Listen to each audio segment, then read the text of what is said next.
Hey guys, welcome back to the channel. This is a story about what if Naruto has the gravity bloodline naruhina. Before I start, please support for more amazing content and do consider subscribing to my channel and share this video with your friends.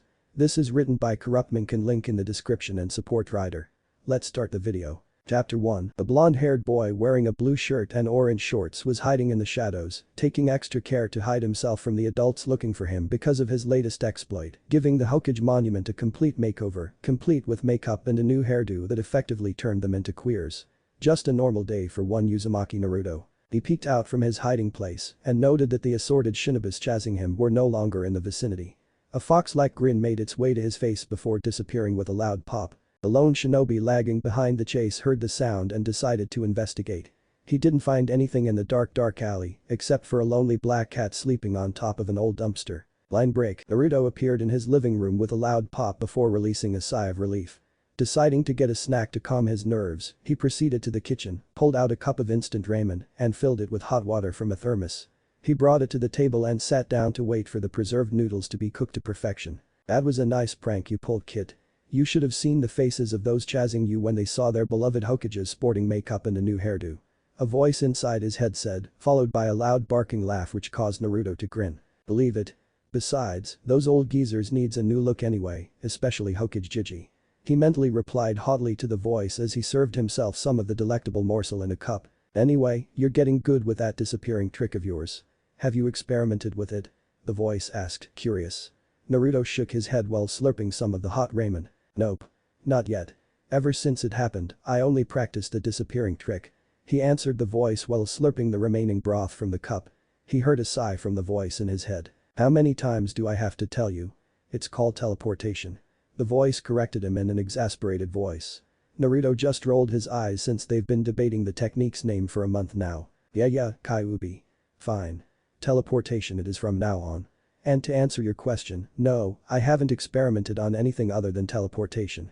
Answered Naruto in an annoyed voice. The people of Konohagakure no Sato would have been shocked if they found out that Naruto was having a conversation with his tenant, the Kyuubi no Kitsune. It was a freak accident that caused him to pass out in a deserted alley after running away from a team of Anbu after pulling a prank on the Hyuga clan, painting their underwear bright orange without them knowing about it in the middle of the night was quite a blow on the clan that prided themselves on their all-seeing eyes. Of course, everyone knew that he did it since he was a well-known prankster in the village, and the orange was a dead giveaway since it was his favorite color, so he didn't bother to deny the accusations. He simply ran. He met Kyuubi in his mindscape after passing out when he hit his head on a brick wall when he mistimed his jump. He found out about his furry tenant who explained to him how he was sealed inside him by the Yondaime Hokage and how the seal will stop him from escaping. It took quite a while to explain everything since the boy was ranting and raving about him being inside his stomach so to speak, which was the reason why the villagers was treating him like garbage. At the end, both were able to strike a deal with each other. Naruto will provide Kyuubi access to the outside world through his senses, and in return, Kyuubi will guide the boy on his goal to become a powerful shinobi, though he warned the boy beforehand that his technique was quite different from the usual shinobi fare, since his abilities are mostly in chakra manipulation, and he only knew of a few shinobi techniques he could teach him. Naruto just waved him off and accepted the help. He discovered his teleportation ability accidentally when a mob cornered him in an alley after being discovered of playing a prank on one of the merchant's shop in the village. Really, there is nothing wrong with painting the entire shop pink. It was a good color, bright and happy, but it seems that the owner of the shop didn't like it or he was a hidden pink hater. After being surrounded by a mob carrying all sorts of sharp implements to hit him with, he disappeared with a loud pop when he was overcome with fear, wishing to be in a safe place away from them. He arrived on top of the Hokage monument in a heap, not knowing how he got there. Naruto and Kyuubi brainstormed about what happened, coming up with different theories on how the boy teleported away from the mob. Naruto told him that he was just awesome that way, while the fox looked deep into the boy's genetics to come up with a plausible explanation of the phenomenon. It took a while, but Kyuubi was able to find out that the seal and his presence in Naruto altered his genetics to produce chakra into something that is more unique and potent. It is still the same chakra that the shinobi population uses for their techniques, but it had an added ingredient to it that allowed Naruto to teleport, and if Kyuubi was right, which the fox said that he usually is, Naruto would be capable of other feats if he took the time to experiment a bit. It took a week of practice to get teleportation down to an art by disappearing and reappearing anywhere in his apartment. Try as he might, he couldn't get rid of the sound though, but beggars can't be choosers. You know, kid, if you could harness this ability of yours, it would make you a powerful shinobi one day. I mean really, if you can disappear from one place to another without any restrictions, you can do anything if you put your mind into it. If I remember correctly, you were busy wishing to be somewhere safe when you got cornered by that mob after your prank. Your unique chakra helped you out by teleporting you to the Hokage monument. You can do other things if you put your mind into it. Explained Kyuubi in the most convincing voice he could muster. He didn't want the boy to waste whatever talent he has in his system. So what you do think I should do first, Kyu? Mused Naruto, a bit excited on the thought of becoming a powerful shinobi with his unique ability as the fox called it. Nothing much. From what I can tell, you willed yourself to go to a safe place, which coincidentally was the Hokage monument since you hang out there a lot. If you can harness your will properly then you might be able to do other things. But for now, there might be something in the Konoha library that could help you get started, so you might want to hit the books first. What? No way. I am not going to read. It's so boring. He whined in his most childish voice, but it didn't take much effort since he was still 6 years old. Besides, it's not like I'm welcome there anyway. I tried going there once since Gigi suggested that I read something before I start the academy, but the old geezer in the library wouldn't let me in. Kyuubi silently cursed at the stupidity of humans. These humans were living in a shinobi village, so they should know something about seals or ask an expert about it. But no, they chose to ignore that because it would be easier to just blame the boy because of his presence inside him. He perked up a bit when an idea hit him. Why don't you disguise yourself, kid? Disguise myself? How? I don't really have money to buy a decent disguise, you know. He complained thinking about the money the Hokage gave him as a form of allowance that is given to orphans who chose to live by themselves. He barely had enough to buy stuff he needs since the shops in the village overcharge him. The only place he could eat in peace at the right price was at Ichiraku Ramen, where the Hokage treats him when he's not busy with his work. That's where I come in. I can teach you how to access your chakra, then I'll instruct you how to do the Henge no Jutsu transformation technique so you can go into the library anytime you want. Besides, the old geezer guarding the library is not a shinobi, so you don't have to worry about him dispelling your disguise. Excited about the prospect of learning his very first ninja technique, he immediately agreed and disappeared with a loud pop to the forest behind the Hokage monument so he can practice in peace. It took a month for Naruto to access his chakra, which was followed by Kyuubi immediately teaching him the Henge no Jutsu. The fox first taught him how to settle down and find the chakra source in his body. It took quite a while for him to find it, but he was shocked when he did. He had so much chakra in his body that even Kyuubi was amazed. His tenant informed him that his chakra reserves was 5 times larger than your average genin, which made Naruto jump around in excitement, shouting that he was going to be powerful in the future. Kyuubi immediately shot him down by telling him that having so much chakra was good, but his control would be shot because of it. This caused an hour-long debate between the two between control and power. Of course, Kyuubi won with his logical explanation that easily trumped Naruto's defense. After the debate which Naruto lost, Kyuubi taught him the various steps to control his massive chakra reserves before doing any jutsus. Of course, Naruto whined the whole way but immediately shut his trap when Kyuubi threatened him that he will not be teaching the boy any techniques if he didn't have any control over his chakra. It took the rest of the month to exert a minimum control over his massive reserves. Naruto started out with a basic leaf sticking exercise which took him a week to master, which would normally take an academy student a day or two to accomplish. Another week was focused on tree walking, which Naruto was quite excited to do. For Naruto, walking on walls and trees was amazing in his mind.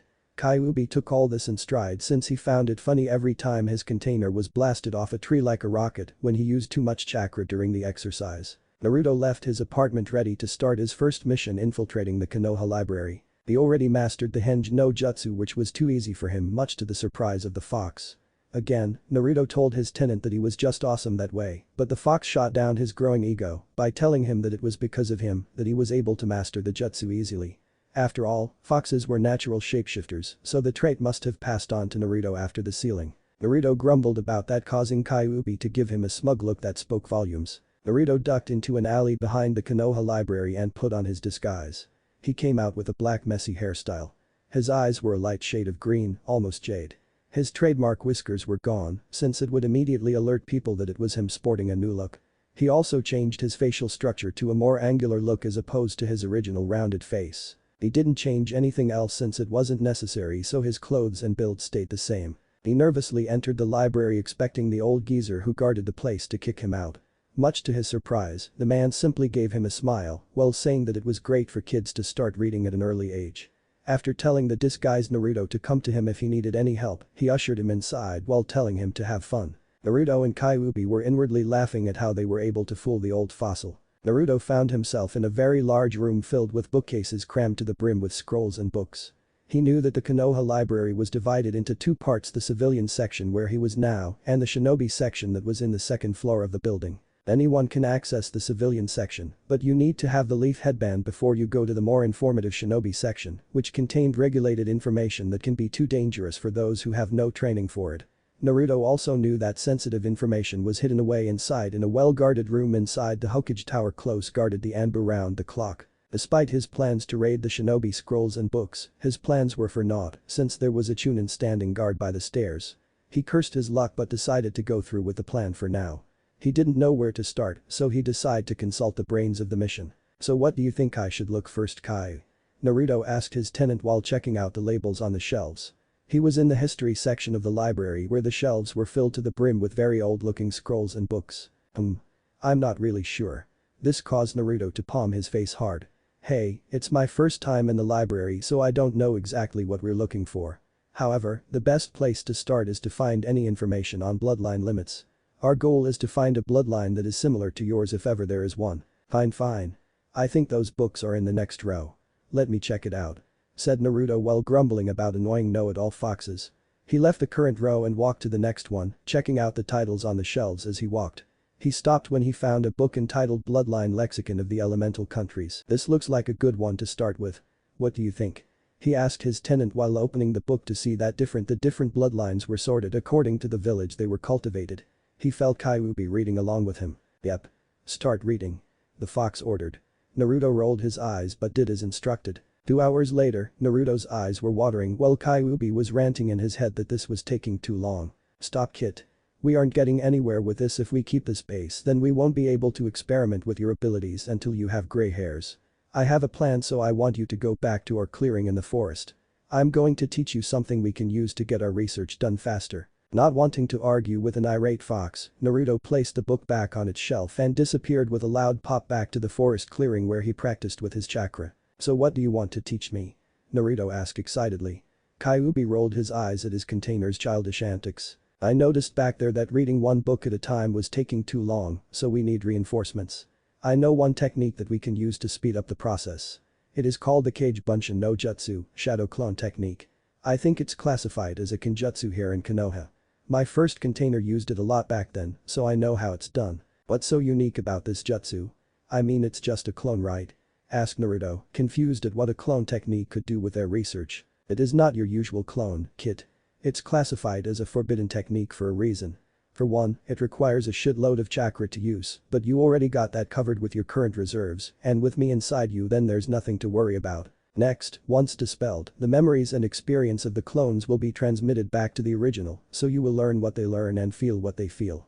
It is also the ultimate training jutsu that only those with high enough chakra reserves can utilize. We can infiltrate the library at night using your teleportation, since we need to access the shinobi library instead of the civilian one, make a lot of clones, and have them read different books. I'll sort through the memories myself to avoid damaging your brain and keep you posted if I find information that is related to your abilities. Interested?" "Hell yeah, Caillou. Let's get started." Kyuubi showed him the hand seal for the technique and instructed him on the amount of chakra to use for it. It took him 2 hours to get it done. It took him quite a while since Kyuubi tasked him to experiment with the chakra usage to make sure that the clones were adequately powered to avoid getting dispelled before their task is done. In the end of the practice session, Naruto was able to make 100 clones with ease that could last for 4 hours without dispelling. Kyuubi instructed him to rest for now since he used up quite a lot of his reserves practicing the jutsu. Kyuubi left it out that Naruto could use his chakra for the technique but didn't want to alert the authorities patrolling the village since his chakra was so potent that even civilians can feel it. Naruto, who was already tired on his feet, didn't argue with the fox, so he simply teleported to his apartment, jumped onto his bed and immediately went to sleep. Naruto was woken up around midnight by Kyuubi, who was quite excited to get their infiltration mission on the way. After eating 5 cups of instant ramen, Naruto changed his clothes to darker colors, black shirt and blue pants, to make sure that he can immediately hide when he needed to. Once done, he visualized the interior of the library and willed himself to the location he memorized earlier behind a large bookcase that is far away from the door to hide the sound of his appearance. He disappeared from his apartment with a loud pop. Naruto crouched down to hide when he appeared in the library, knowing that the sound of his teleportation might alert whatever guards was in the area. As planned, Kyuubi took over Naruto's senses for a bit after the boy gave him his permission and did a sweep of the alley and some distance around it. He gave Naruto the all clear when he didn't feel anything out of the ordinary. They have the library all to themselves for the night. Okay kid.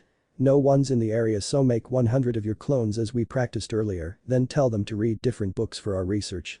Now hop to it. Ordered Kyuubi. Naruto rolled his eyes at how stupid the order sounded. Really Kyu? Hop to it. I'm not a rabbit, you know. Naruto deadpanned. He swore that he felt the Kyuubi blush. Shut up. You're too young to complain kid. I'm more mature than you. Kyuubi defended himself. This made Naruto grin. Sure. But you're right. You're the more mature one between the two of us. In fact, you're older than dirt. Said Naruto with a grin. This resulted in the fox ranting about kids respecting their elders, which caused Naruto to hold his head in pain. Fine. Shut up will you, so we can get started. The boy spat, which caused his tenant to shut up. After a mumbled apology from his tenant, Naruto summoned 100 clones and instructed them to check out books that might hold some answers or clues to his abilities. He instructed 10 clones to check out the civilian side of the library while he and rest go up to the shinobi section. The clones saluted and scattered to do as instructed. Naruto chose a book from the shelves entitled Chakra for Dummies before sitting down on the floor and started to read well into the night. Naruto teleported back to his apartment an hour before the library opens to the public, sporting a headache. He and Kyuubi didn't find anything related to his abilities, but he could now brag when he attends the Shinobi Academy that he is knowledgeable about the history of the elemental nation, the different bloodline limits, shinobi mythologies, chakra theories, with some classical works thrown in. He never did find out why some of his clones were reading love stories. He slumped over to his bare kitchen and filled up a pot with water, then placed it on top of the stove to boil. His stomach was demanding food since reading took a lot of energy, despite being a chore done sitting down. That was a useless night. Complained Naruto while massaging his aching temple.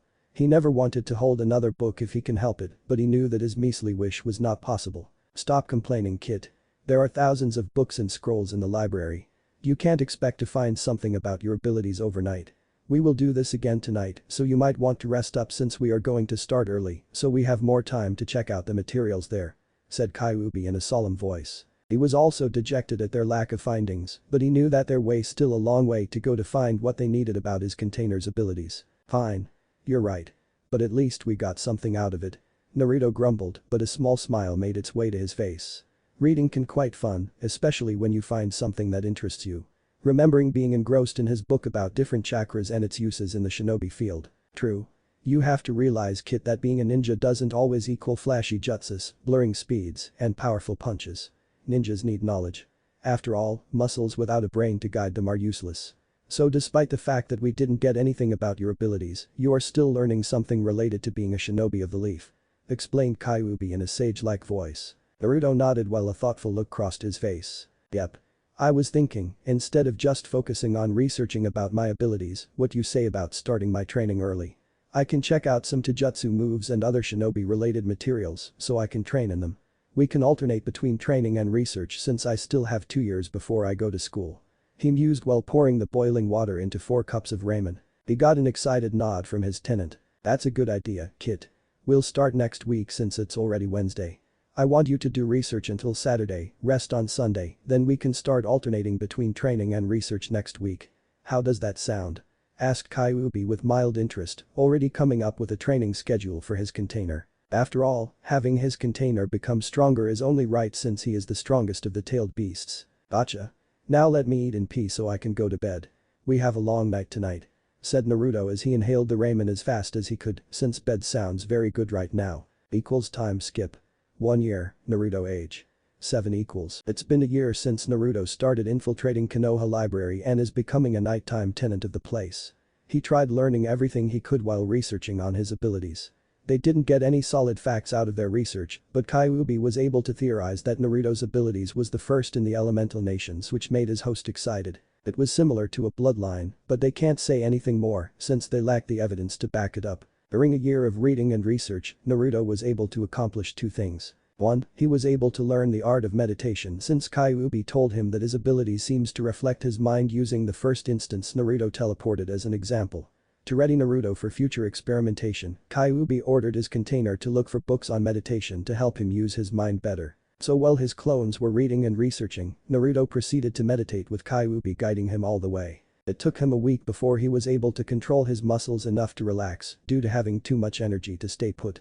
It was hard work, but he couldn't deny the benefits he got from it. First benefit he got from meditation was focus. He can now shift his focus as needed. His comprehension and vocabulary improved that he no longer needed to reread books just to understand it. He also discovered that he has photographic memory, but Kyuubi assured him that it was normal since he is able to access his mindscape due to the seal. He can even hold a conversation with his clones while reading without missing a beat. The second benefit he found out by accident: discovery of his chakra system. When he delved deep into his mind or when he goes into a deep meditative state, he could sense the chakra in his body. Kyuubi congratulated him when he discovered his chakra network, since such skill was considered Jounin to Sannin level. With it, he was able to achieve better control of his chakra to the point that the water walking exercise took only a day to master. This caused Kyuubi to grumble since he was looking forward to Naruto making a fool of himself. He finally found his niche as a ninja. He read a text about sealing, and he couldn't tear his eyes away from it. The first text he read was Basic Seals for Dummies by the Toad Sage Jiraiya. Unlike other books he read, or those that his clones read, it seems that he could understand the formation and creation of seals with ease, as if sealing was in his blood, which Kyuubi pointed out that it could be possible, since he has a seal on his stomach. Naruto immediately thrashed the theory and gave the fox a look that easily said, "Are you stupid or something?" He was able to utilize simple seals on his apartment. First, he placed a durability seal on his clothes since he didn't want them to get ruined because of his training. He also tried simple security seals on his apartment, like a locking seal that requires his chakra to unlock the door and windows. He also added durability seals on the walls, so the mob that visited wouldn't be able to get through the locks on his door and windows. He was also able to successfully add a heating seal on the shower head, so he enjoyed a lot of hot showers, despite the landowner turning it off to his discomfort. He also wanted to try his hand out on exploding seals after reading it in a book which is considered as basic for Chunin level shinobis, but Kyuubi shot the idea down since he wasn't that far into his studies and one wrong move could obliterate both of them to Kingdom Come. Thankfully, Naruto was scared enough to postpone the idea for the future. He was also lucky enough to read through a Taijutsu training manual by Mido Guy on how to develop one's body in preparation of becoming a shinobi, though the title of the book left a lot to be desired. Taijutsu for the youth. Stoke your flames of youth to become strong. Kyuubi commented that the author is either eccentric or not right in the head. Naruto gave the benefit of a doubt that it's the former. Despite its title, the book was simple and direct to the point. It explained the fundamentals in developing one's body to produce more speed and power for later use in Taijutsu. Mido Guy also explained that the Konoha Academy Taijutsu style is a basic form to start kids in creating their own style or following pre-existing style through muscle memory. It is considered as a foundation of leaf Taijutsu and is flexible enough to be expanded to other styles to fit the practitioner. The book also detailed exercise routines through the use of training weights sold in many shinobi stores in Konoha to improve speed and strength. He immediately tried it out the next day. He used his favorite disguise to buy a set of chakra weights for both arms and legs. It bit deep into his wallet, emptying half of his savings, but it was worth it since the weight can be changed through the application of chakra on the special seals engraved on the metal. After buying the weights, he immediately ducked into a dark alley and teleported to the clearing. He placed them on his arms and legs, then channeled a little bit of chakra into it. He was lucky that his control was good or else he would be kissing dirt right now. His first try caused the weights to go up to 5 kilos each, which almost tore his arms out of its sockets. He trimmed down the chakra output until he was able to set the weights to 20 pounds each, which was the advised weight for beginners. He didn't start with any Taijutsu styles, but he poured himself on various exercises and stretches, like running laps, push-ups, pull-ups, sit-ups, and the likes. His whole body was sore when he returned home that afternoon, but Kyuubi assured him that his body will be good as new tomorrow, with him accelerating the healing process. Time skip. 1 year, Naruto age. 8, 2 months before start of Shinobi Academy equals. Naruto was in the library reading a book on seals by Namikaze Minato. He was already finished with the first 2 books on seals written by Jiraiya of the Sannin and is now reading the next stage as recommended by the Toad Sage, the Namikaze Compendium on the sealing arts. It was at this point that he discovered another ability of his unique bloodline. He was busy reading the first book of the Namikaze Compendium until he cursed when he got to the part telling him that he needed Jiraiya's book on gravity seals as reference since the drawing of the seal was not included the Namikaze set. Damn it. Why can't he just put the drawing of the seal in his book instead of referencing it on Jiraiya's book? He cursed loudly. What was that, Kit? Asked Kyuubi, who didn't know why Naruto was cursing since he was busy sorting through the memories from some of the dispelled clones. I have to look for another of Jiraiya's sealing books regarding a diagram on gravity seals, since the book I'm reading doesn't have it on the page. I haven't seen that book and looking for it here is like looking for a needle in a large haystack," said Naruto, already stomping to a section of the library where he found most of the books on seals. "No use cursing about it now.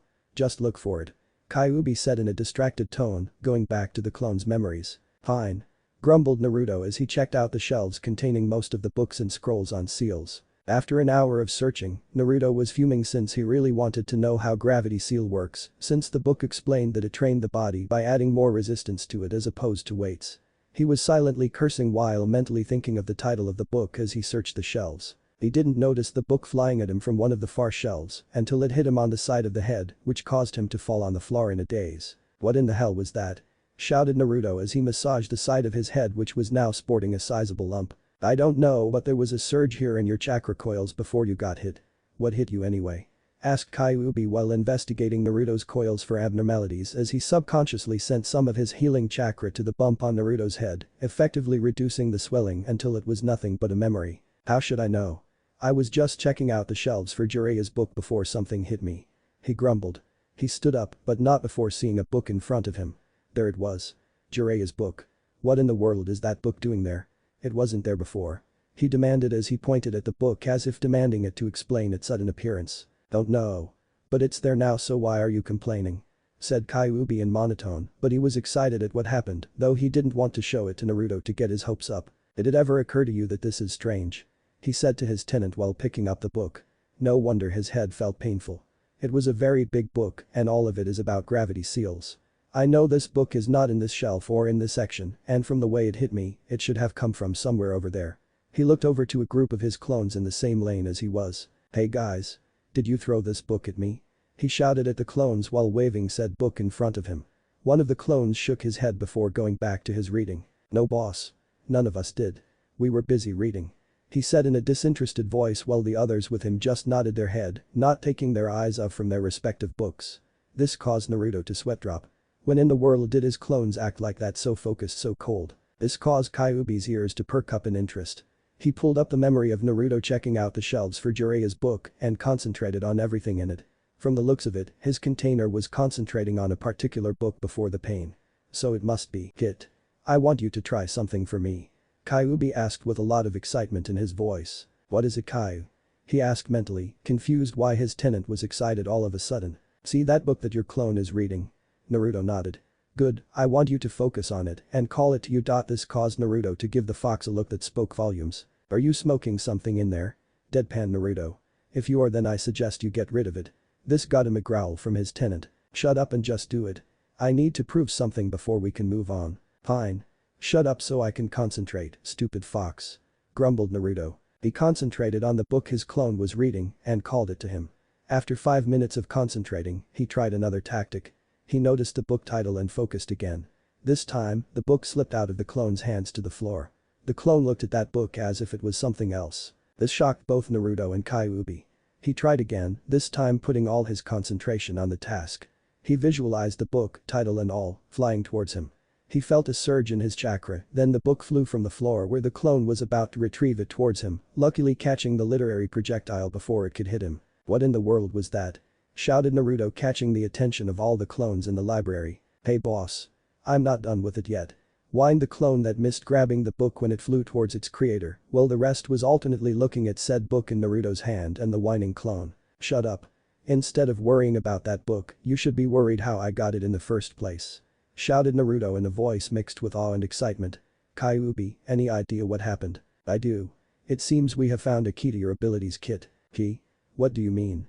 asked Naruto. "I finally figured out how your abilities work, kit. While you were concentrating, I was busy focusing on your abilities.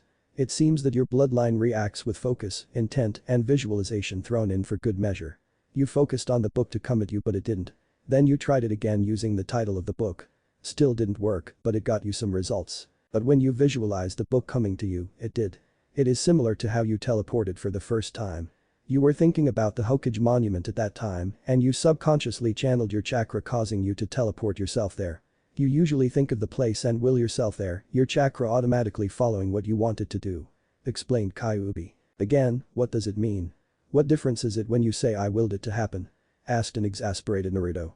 Kyuubi rolled his eyes at how dense his container could be despite his increase in knowledge. Simple. Your abilities require 3 things to make it work.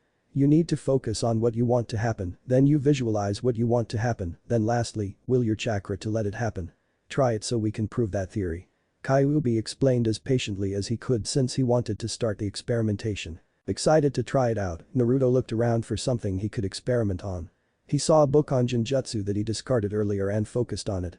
He visualized the book floating on top of the desk while focusing his chakra towards the book. His heart started hammering in his chest when the book floated 2 feet of the desk, but it wobbled and fell back on the table when he lost his concentration. Wow, Kaiu. It worked. Said Naruto excitedly while trying it again, focusing on the book which lifted itself off the desk again to the surprise of his clones. Wow, boss. How in the world did you do that? One clone shouted. Come on, boss. Teach us. Another clone demanded. The library was suddenly alive with the sounds of Naruto clones, demanding their creator how he did it until it annoyed Naruto so much that he dispelled all of them, which caused him to suffer from a slight migraine due to the sudden influx of memories. Okay. That sucks. Mental note. Don't dispel that much clones at once. Ouch. What the hell? One of my clones reads some porn in here. He said while massaging his head because of the pain and cursed when a line from a book containing smut entered his memory. Well, you were getting a headache from their shouting so it's worth it. Said Kyuubi in amusement though he was interested in the memory from the clone who was reading the adult material. Shut up, Kaiu. So what do we do now? Asked Naruto while sitting down in one of the chairs to get rid of the throbbing inside his head. You have 2 options, kid. You continue reading and practicing your newfound skill or you can go back to your apartment and rest. From the looks of it, the ability you just showed took a lot of chakra to perform, same with how you're teleported for the first time. I think I know how your ability works so I'll come up with a training program for you. I suggest you go home, rest up, then we can get started tomorrow. Okay, Kaiu. That's a good idea. Said Naruto before teleporting directly to his bed in his apartment to sleep. The 2 months before going to the academy was spent training his newfound skill. He still delegated a dozen clones to go to the library to do research since he didn't know the full extent of his abilities as of yet. He was shocked that night when his clones disappeared with a pop since he didn't think that his clones have the same ability he had. Kyuubi theorized that since shadow clones were technically his exact duplicates, so it is only safe to assume that they have the same abilities as the original, provided that they have enough chakra to pull it off. This sped up the training program that Kyuubi created for Naruto with the help of his clones. Every day for the next 2 months, Naruto and his clones were in the clearing, levitating various objects around to keep in practice. Kyuubi told him that it is similar to telekinesis which they read in one of the books in the library. The fox let Naruto practice it to the point that he can levitate any object subconsciously and maintaining it as well as making it do things he wanted to do. Naruto had so much fun letting rocks of all shapes and sizes float around him. He even went to the point of playing catch with his clones, using only telekinesis, which was quite fun, except for the destruction it caused to the surrounding. Kyuubi also told Naruto that his abilities are limited by his imagination when Naruto accidentally created a bed which was an exact duplicate of his lumpy bed back in the apartment when he wanted to take a rest from training. This sparked a revision in the training program, so some of the clones were delegated to create random objects out of nothing. One of the clones tried a different tactic and transformed an object into another from a rock to a chair, which said clone used with a smug look on his face until one of the clones reversed the transformation that caused the clone to hit the ground, causing it to dispel. After the 2 months of training, Naruto had a solid skill set for his abilities. He already got teleportation down to an art when he was able to do it silently. Kyuubi noticed that Naruto was overcharging the technique with chakra, causing the excess to dissipate in the air that resulted to the loud popping sound. Naruto experimented with to the point that he only needed enough chakra to execute the technique. The next skill he mastered was creation, to create any non-living objects from nothing. He had fun making new clothes in various designs, so he was able to fill up his bare closet to the limit, which prompted him to make a bigger one since the original was too small. He noticed that his creations didn't disappear after observing it for a week, but Kyuubi told him to keep an eye out on his created clothes just in case. After all, he wouldn't want for his clothes to suddenly disappear on him while walking on the busy streets of Konoha. Because of this, Naruto's apartment was now a fully furnished bachelor's pad, complete with pristine furniture that was quite comfortable. He scoured the various furniture shops in Konoha under Henge to memorize the designs so he can duplicate it perfectly. His favorite was a 4-poster queen-size bed complete with soft pillows, sheets, and blanket. Even Kyuubi drooled at sleeping in such luxury. The last skill he mastered with his current training program was transformation. Unlike creation, which allowed him to create something out of nothing, Transformation allowed him to turn one thing into another. He had fun with this one since he noticed that he can transform a living being to another living being or to a non-living object. One of his clones turned a harmless rabbit into a very large white tiger that chased them around the woods, much to Kyuubi's amusement. During experimentation, he noticed that the transformation ability was not permanent since the tiger lasted for an hour before it turned back into a harmless rabbit who, Naruto noticed, was quite smug at chasing them around. The rabbit's smugness annoyed Naruto so much that he waved his hand at it, causing the area where it was standing to explode, resulting in a small crater 3 feet in diameter and depth. Luckily, the rabbit hopped away when Naruto moved his hands, effectively saving it from certain death. With a large grin on his face, he immediately started making things explode around the clearing, much to the envy of his clones.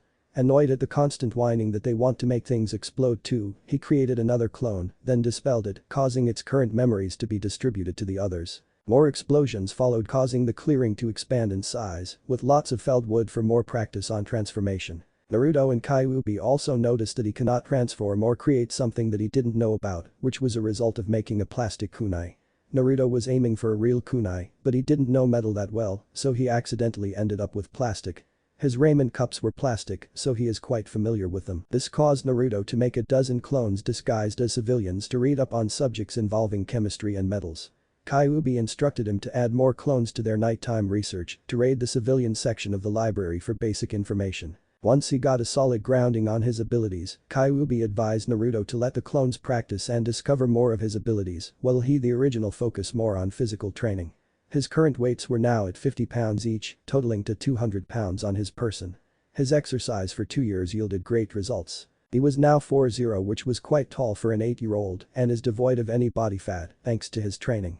He wasn't muscular per se, but you could easily see the contour of developing muscles and abs if you look hard enough. Despite the result of physical training, Naruto complained a lot since it was cutting down on his fun practicing his abilities, but he was shot down when Kyuubi told him that his abilities would be useless if his enemies can catch him before he can do anything with it. But that said, Naruto focused on improving his speed and strength, which resulted in further increasing his chakra reserves, allowing him to last longer with his abilities. Also, a major breakthrough is when he finally found a name to his bloodline. It was quite funny really. One of his clones was hooked into reading a fantasy novel where people have powers over magic that allowed them to do things that he could do in real life.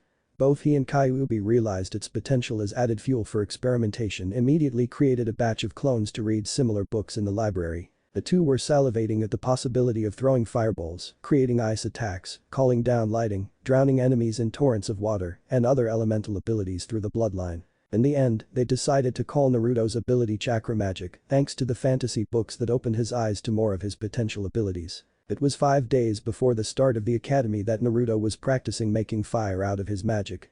It was a touch-and-go situation at first when he accidentally created a roaring inferno that almost burned the forest. Thankfully, he was able to get rid of it by levitating water from a nearby stream and making it fall on the burning trees, effectively dousing them before they could spread. Unfortunately for him, this act didn't go unnoticed. Sarutobi Hiruzen, the Sandaime Hokage, was currently resting his weary body from hours of tackling the Kage's Bane paperwork. He stood up from his desk and walked towards the window overlooking the Hokage monument. While he was relaxing his eyes, he noticed smoke rising from the forest behind the mountain and immediately went on alert. He knew that the south side of the mountain was uninhabited, so a fire there is an alarming scenario. He immediately called his personal Anbu Nico and Inu and dispatched them to the scene to bring to him whatever caused the fire for questioning. Line break. Unaware of the coming visitors, Naruto was busy trying to create fire out of nothing.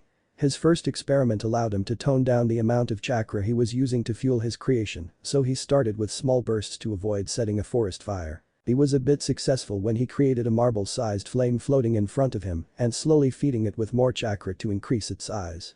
Slowly, the fireball grew until it became the same size as his head. Grinning, he threw the fireball with a burst of telekinesis towards a tree, setting the trunk ablaze. Unknown to him, Nico and Inu was in the trees behind him checking out his abilities. "What in the world did that kid do?" asked a female voice coming from the Nico. "Oh no. But whatever he did, it was cool. I didn't notice any seals, but I did sense chakra being used to create the jutsu.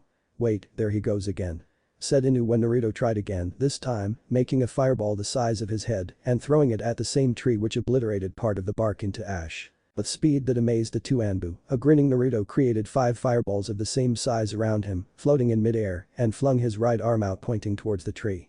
As if on command, the 5 fireballs sped through the air and struck the same spot, causing the bark to explode and the tree to fall into the forest. Deciding that it was enough demonstration, Nico and Inu jumped down from the tree behind Naruto. "Uzumaki Naruto, the Hokage would like to see you in his office right away," said Inu. Naruto immediately turned around looking like a deer caught in headlights. What?" Naruto stuttered out since he was caught red-handed with his abilities. "Hokage-sama saw the smoke coming out of the forest behind the Hokage monument and asked us to investigate and to bring to him who caused it.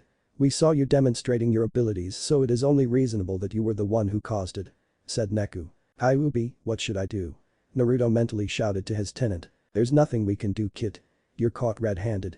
It's not like we can modify their memories or something, so it's best if you come clean and tell your Jiji about it," said Kyuubi, not fazed in the slightest since he already predicted this would happen. He just didn't expect it to happen sooner than later. But trying to come up with a decent excuse to hide his abilities, but he came up with nothing. "Alright. Besides, I trust Hokage Jiji anyway, so maybe he can help me with it." He looked at the Anbu in front of him and gave them a foxy grin. "Is Jiji in his office right now?" he asked them. Inu chuckled at the boy calling the Hokage such an informal name. "Yes Naruto, he is in his office right now. We best get going since it's a long way to the Hokage tower from here," said Nico. Naruto grinned. "Okay, Nico-chan. See you there then." With that, Naruto disappeared from the clearing without a sound, which caused the 2 Anbu to drop their jaw in amazement. Naruto silently appeared in the Hokage's office and noticed that his Jiji was currently looking out the window facing the Hokage monument. "Hey Jiji. You called for me?" he asked the Hokage, who was startled at not sensing Naruto enter his office. "Naruto. How did you enter the office since I didn't even sense you open the door?" asked the Hokage. "Besides, why are you here anyway?" Naruto gave him a long look. "Well, you had your 2 Anbu call for me while I was practicing in my clearing behind the Hokage monument, so I'm here." He deadpanned. "You mean the smoke coming out of the forest was you?" the Hokage asked in curiosity. Naruto nodded happily. "Yep. I was practicing with my bloodline since I discovered it 2 years ago." "Naruto, you don't have a bloodline," said the Hokage, giving Naruto a long look. "Of course I do," he said as if insulted. To demonstrate, he waved his hand towards the Hokage that caused the Hokage robes to turn into a pink bunny outfit. "See? That's my bloodline." He grinned at the sight of the powerful Hokage in a bunny costume. The Hokage was about to say something when Inu and Nico appeared in the room panting. "Hokage-sama." Naruto disaha. Inu and Nico were treated to a sight that would last them till the day they die. In front of them was the Hokage wearing a pink bunny costume with a smirking Naruto in front of him. Both fell to the floor rolling in laughter. "Oh my god, make it stop," Nico said in between bouts of laughter while Inu was incapable of speech as he rolled on the floor laughing his head off. Blushing in embarrassment, Sarutobi released a bit of his killer intent, which caused both Anbu to freeze, successfully stopping their bouts of laughter. He looked at his grinning surrogate grandson with a look that said, "Do something about this or else." Smiling sheepishly, Naruto waved his hand again towards the Hokage to reverse the transformation, putting his Hokage robes back to its original state, which caused the leader of Konoha to sigh in relief. "Naruto, sit down." "Inu, Nico, report," demanded Sarutobi towards his now compassed Anbu, though his eye twitched a bit when Inu released a snort of laughter which he immediately hid behind a cough. "Hokage-sama. As you commanded, we immediately went to the location of the smoke and discovered Naruto-san displaying abilities that baffled both me and Nico. He was creating fire out of nothing but his chakra. No seals at all. He created fireballs out of nothing and practically obliterated a tree with ease. From the burns in the clearing, I would say that it was he who caused the fire earlier that resulted in the smoke." Inu formally reported his findings. "Also, Naruto-kun disappeared when I told him that you were in the tower waiting for him. It wasn't the Shunshin or any speed technique we knew about. He just disappeared. We immediately ran back as fast as we could to see if he really went to you as requested." Finished Nico, which caused the Hokage to nod. "Good work you two. Now leave us. I want to speak to Naruto-kun alone." He commanded his personal Anbu, who left without a word. He immediately put up a privacy barrier to make sure that they were not interrupted. He sat on his chair and looked at his surrogate grandson, who was grinning at him. "So Naruto-kun, anything you want to tell me about this bloodline of yours?" Naruto nodded since he and Kyuubi already decided to come clean as they were already discovered. "It's a long story, Jiji, so make sure that you have a lot of time for this," said Naruto. "Don't worry Naruto-kun. With you, I always make time," the Hokage replied with a smile, causing Naruto to return it. "Okay Jiji, it all started when I ran from a mob after I pranked someone 2 years ago. I accidentally hit my head, which caused me to pass out. That was when I met Kyu." Naruto started his story. Kyuubi. "I met him when I accidentally entered my mindscape when I passed out." "What? You met the Kyuubi? Don't be fooled by him Naruto. Warned the Hokage since he planned to tell Naruto about his tenant when he graduates from the academy. This plan was obviously out of whack. You have nothing to worry about, Chichi. In fact, he is telling me to ask you if you want to talk to him since he has a lot of explaining to do. Wait a minute, Naruto. What do you mean Kyuubi wants to talk to me? How can he do that since he is stuck inside the seal? I think it would be best if he explained it to you since I don't know the technicalities of it," said Naruto. Sarutobi was about to stop him, but it was too late. Naruto's eyes glazed over, then his usual blue were replaced with red with slit-like pupils. "Greetings, Hokage." Naruto's voice was replaced by a deep baritone that indicated that Kyuubi is in control. "Hey Kyuubi, how can you control Naruto? The seal was supposed to be designed to make sure that you can't do such a thing," gasped the Hokage. Kyuubi. Naruto just rolled his eyes. "You relax, Hokage-sama. I can't do this without Naruto's explicit permission. This is part of the deal we made when we met 2 years ago," explained Kyuubi, making himself comfortable on the chair. "Deal? What deal?" After explaining to the kid what happened when I attacked the village and getting sealed inside him. "We made a deal that could benefit the both of us. The deal is quite simple since there is no way for me to escape the seal, since the Shinigami made sure to tie both our souls together, so if Naruto dies, I die. If I escape, we both die. Not something I really want to happen," said Kyuubi with a frown. "So you mean to say that Naruto is currently inside his mind right now with complete control over his body?" "Yes. Right now, he is on a very comfortable chair facing a large monitor in front of him that acts as a reflection of his eyes so that I can see the outside world through him. He is laughing at you at the moment." Sarutobi sweat dropped at his surrogate grandson's antics. Only the boy would find it funny when he is terrified out of his wits and facing the strongest Biju in person. "Fine. So Naruto can just take control back if he wanted to." "Yep. He can, but he is telling me right now to explain everything to you." "Lazy brat." Growled the fox, which caused Naruto to laugh harder in the mindscape. "Shut up, brat. Don't make me go in there and bite you." Getting back his composure. Sarutobi relaxed since he knew that Naruto wouldn't let Kyuubi harm him in any way. "So, what do you want to tell me?" "First, I want to tell you what happened when I attacked Konoha. I didn't start the attack. I was forced to attack, to be honest." "I find that hard to believe, Kyuubi," said Sarutobi, giving the fox-possessed boy a disbelieving look. "Then let me ask you this, oh wise one. Out of all the history of Konoha, how many times did I attack on my own free will?" "Well, none. My first appearance in Konoha was during the battle between Uchiha Madara and Senju Hashirama. Trust me, that wasn't my doing. I was summoned by that damned Uchiha and controlled me with his evolved Sharingan, causing me to attack the Shodai Hokage in the Valley of the End. That caused me to be sealed inside his wife, Uzumaki Mido, the very first Jinchuriki of the Kyuubi no Kitsune. Before she died, I was transferred to another Uzumaki by the name of Kushina, which was the wife of the Yondaime Hokage, Namikaze Minato. This caused Naruto to become shocked at the revelation. Kyuubi, are you telling me that the Yondaime Hokage sealed me inside you? And he was my dad? Why didn't you tell me?" Naruto growled, temporarily getting control of his body and blurting it out loud without him, meaning to which caused the Sandaime to pale. "Damn it, kid. Shut up for a second, will you? I have a reason why I didn't tell you about it at first, and I will explain it properly to the Hokage, so shut up and calm down." Kyuubi growled back, which surprised the Hokage since it solidified the belief that Naruto can take back the control of his body anytime he deemed it necessary. Deciding to nip this in the bud before the two destroys the tower, considering the energy Naruto was releasing because of his bout of anger. "Naruto-kun. Please let Kyuubi finish his explanation. You will be told everything, so please, let Kyuubi finish," pleaded Sarutobi, hoping to reason with his surrogate grandson. "Fine, old man, but I want to be told everything," Naruto growled, which caused Sarutobi to nod. Naruto blue eyes immediately turned to red, signifying that Kyuubi was back in control. "Damn. The kid sure is angry right now." "So, where was I?" asked Kyuubi, which almost caused the Hokage to palm his face in annoyance. "You were telling me that you were sealed into the Yondaime's wife." He supplied helpfully, causing the Kyuubi to nod. "Thanks. Let me see. Kushina was a great container to say the least.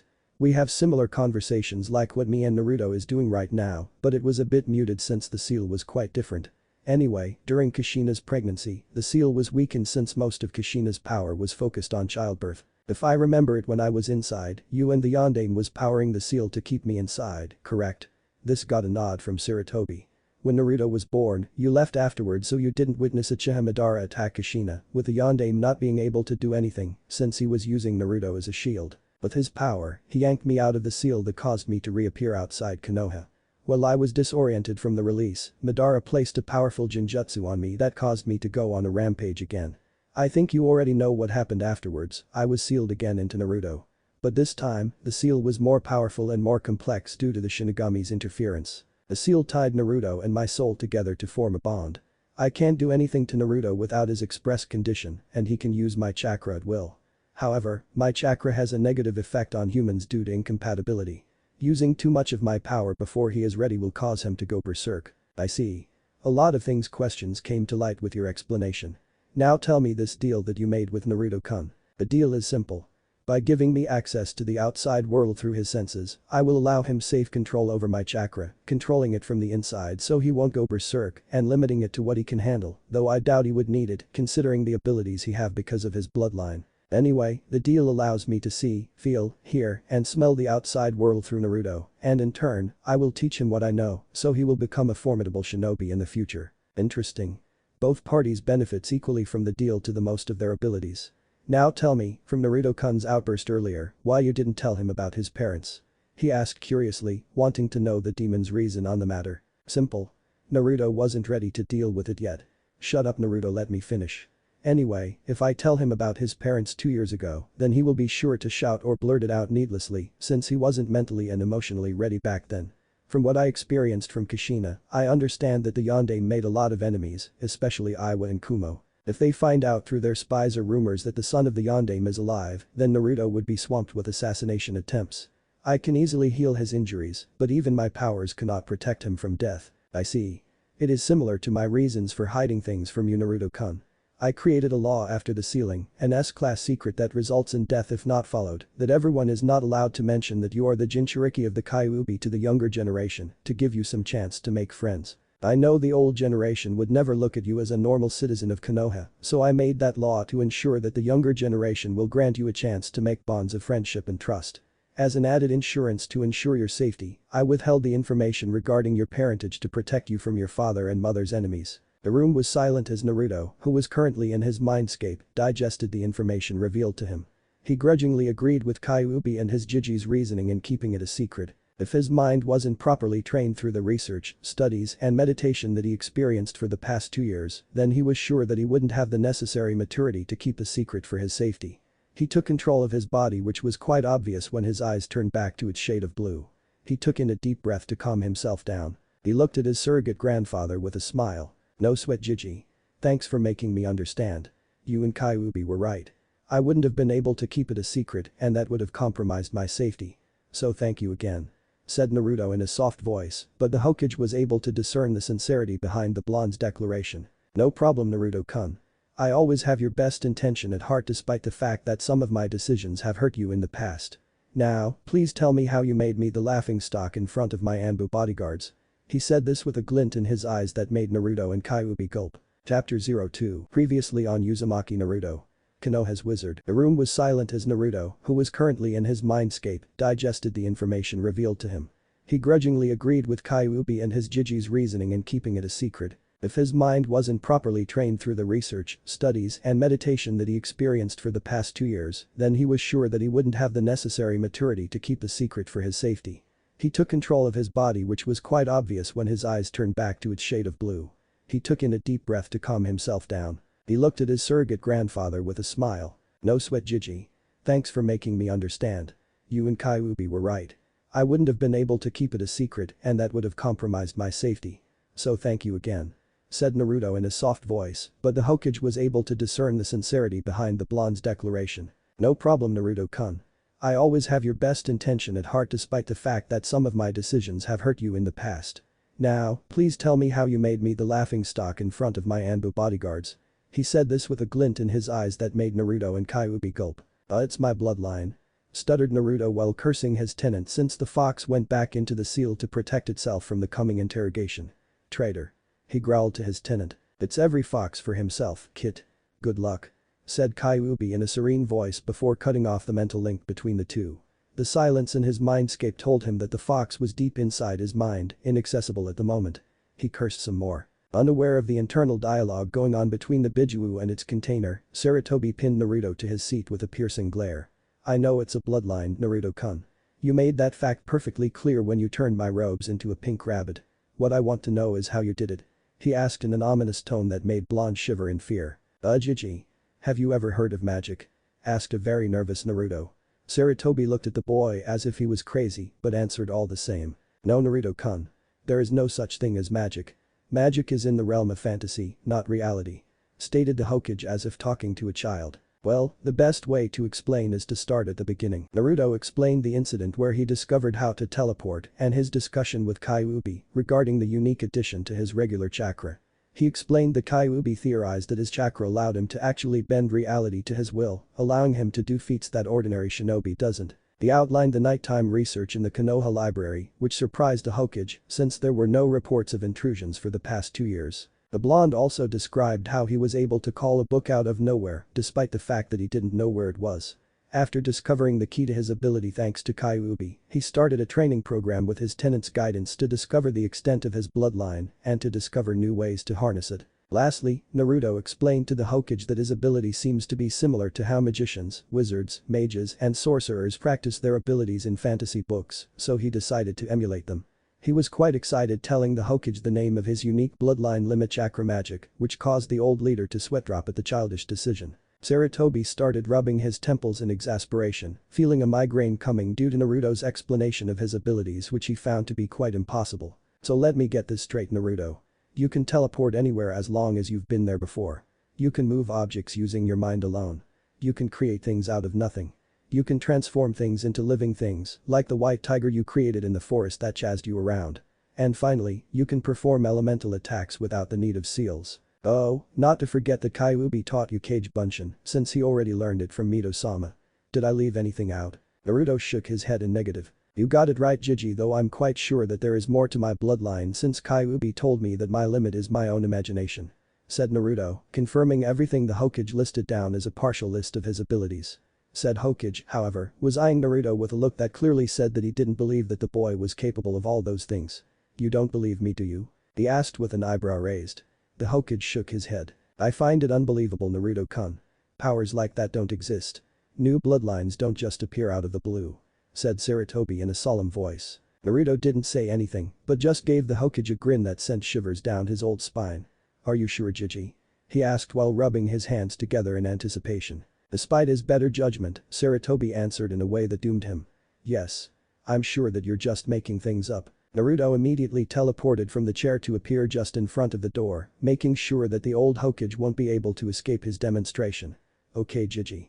Since you put it that way, then I don't have any choice in the matter. I have to demonstrate the capabilities of Konoha's wizard in action. He declared in a loud voice, waving one hand over to the window, changing it into jail bars to stop any forms of escape. Gathering chakra for his grand performance, he visualized what he wanted to happen, then released all of it in one fell swoop. The Hokage's robes turned into the pink bunny costume, this time with rainbow patterns on it. The desk turned into a white tiger with black stripes, growling at the old man. The paperworks that the Hokage signed transformed into different kinds of birds, flapping around the room making a mess of thing. The Hokage's chair became a manager's chair, and as an added effect, he turned the paperweight into a busty blonde with oversized assets, giving the old man a massage that caused him to blush. And finally, Naruto waved his hand all over the room, turning the Hokage office into a children's playground. Naruto then turned to the stunned and blushing Hokage. So what do you think, Jiji? Convinced? As an added effect, he conjured 5 balls of fire orbiting around his body, looking threatening. Sarutobi was stunned at the drastic change to his office. He flared his chakra, then released it in a wave to disrupt the illusion. Unfortunately for him, everything was real, so nothing happened. What, these are all real? Stuttered Sarutobi. Naruto grinned. That's right, Jiji. All of these are real. So do you believe me now? Sarutobi slumped back to his chair, secretly enjoying the ministrations of the blonde girl behind him. Fine. You win, Naruto-kun. I acknowledge the existence of your chakra magic. Now please turn my office back to the way it was before. He requested in a defeated yet wispy voice, since the massage was doing wonders for his aching muscles. Naruto nodded and waved his hand around the room, reversing the changes. This made the Hokage groan since he was enjoying the chair and the massage. So Jiji, what do you think? Asked Naruto, who sat himself back on the chair with a large grin on his face. Sarutobi gave Naruto a speculative look. What are your plans, Naruto-kun? You'll be attending the academy in 5 days. Asked the Hokage. You're not thinking of quitting, aren't you? Naruto shook his head in negative while giving the old man an incredulous look. No. I still plan to be a ninja, so I'll be attending class. You already have my admittance papers, right? I was planning on visiting you a day before classes start to finalize things," replied Naruto. This got a nod from Sarutobi before carefully leafing through the piles of paperwork on his desk before pulling one out and handing it to the blonde who happily accepted the document. "That's your admittance form to the Shinobi Academy. You just need to hand that to your teacher when you attend your first class. It's in room 201. You can't miss it," he instructed. Naruto was about to leave the room, but Sarutobi stopped him with a raised hand. "Before you leave, there are few things we need to discuss concerning your bloodline. As mandated in the Konoha Charter, those possessing a bloodline are automatically eligible for clan head status. I'm sorry to say that it is required that I register your abilities." This caused Naruto to frown. He had no intentions to reveal his abilities yet. Can you give me a few days to think things through, Jiji? I want to discuss it with Kyuubi first, since I'm not sure that I have mastered all of my abilities yet. I mean, it won't be a good idea to reveal my bloodline when we don't know everything about it, right? Asked Naruto to the Hokage, who nodded in affirmative since it was a good idea. "That is a good idea, Naruto-kun. There is no rush since only I know the extent of your bloodline and I'm sure Nico and Inu won't be telling anyone about it without my explicit permission. Just make sure you tell me your decision so I can prepare the necessary paperwork. Regarding your clan head status, you are still a minor until you graduate from the academy, so there is no rush there," stated the Hokage. "Clan heads require you to be of Chunin rank, so that's still years away." Naruto nodded. "Sure thing, Jiji. Well, is there anything else before I leave? I really need to get back to training since I won't have enough time when I attend the academy next week," he asked, itching to go back to the clearing since he needed to hone his control over the elements with Kyuubi. Sarutobi looked apprehensive regarding his request, but he couldn't deny that he needed it. No. He wanted it. Can you change my chair back? I mean, it's really comfortable," said the aged leader with as much dignity as he could, though there was a slight whine to his voice. Naruto just laughed and waved his hand, changing the Hokage's wooden chair back into a manager's chair, though he added another feature that he read in one of the catalogs when he visited the furniture shop in the merchant's district. "There," the boy said happily. "Just so you know, I added a massage feature to the chair, so all you need to do is to apply chakra to it, then it will give you a nice massage. Bye, Jiji." He finished cheerfully before teleporting out of the room, leaving a very happy Hokage behind who later frowned when he remembered something. "Damn, I should have asked him to bring the girl back.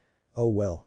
You can't have everything, I guess," he mused while enjoying the chair's vibration as it loosened the aching muscles on his back. Life just got interesting for him. Naruto immediately engaged a conversation with Kyuubi upon arriving in his clearing. "So what do you think, Kyu?"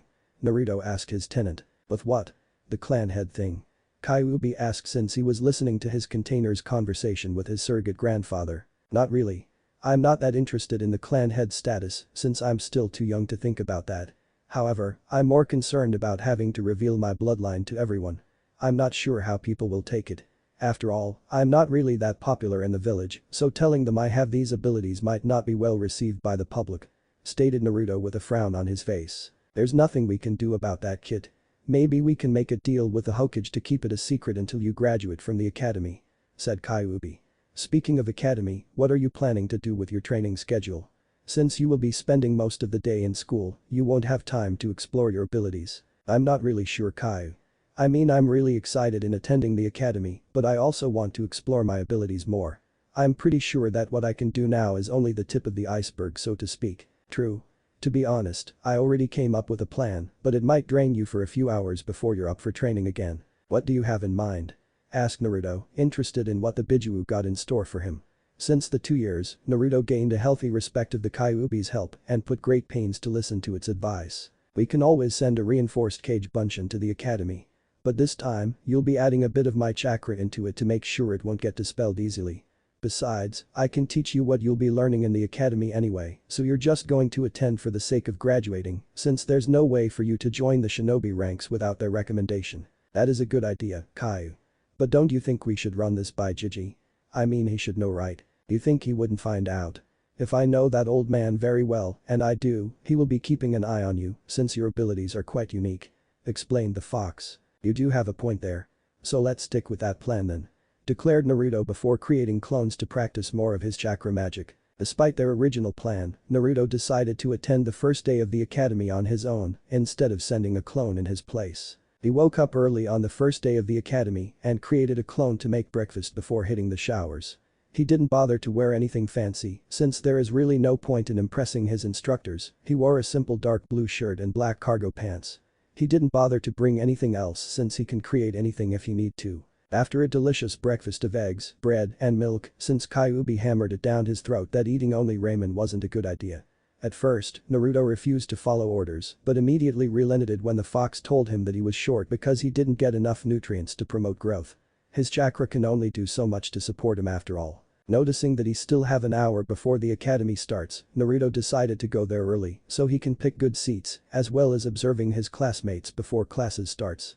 He teleported out of his apartment to an alley a block away from school and walked the rest of the way. He arrived at the Shinobi Academy and noticed that no one was there. He guessed that he was too early. He decided to go search for his designated classroom and waited out.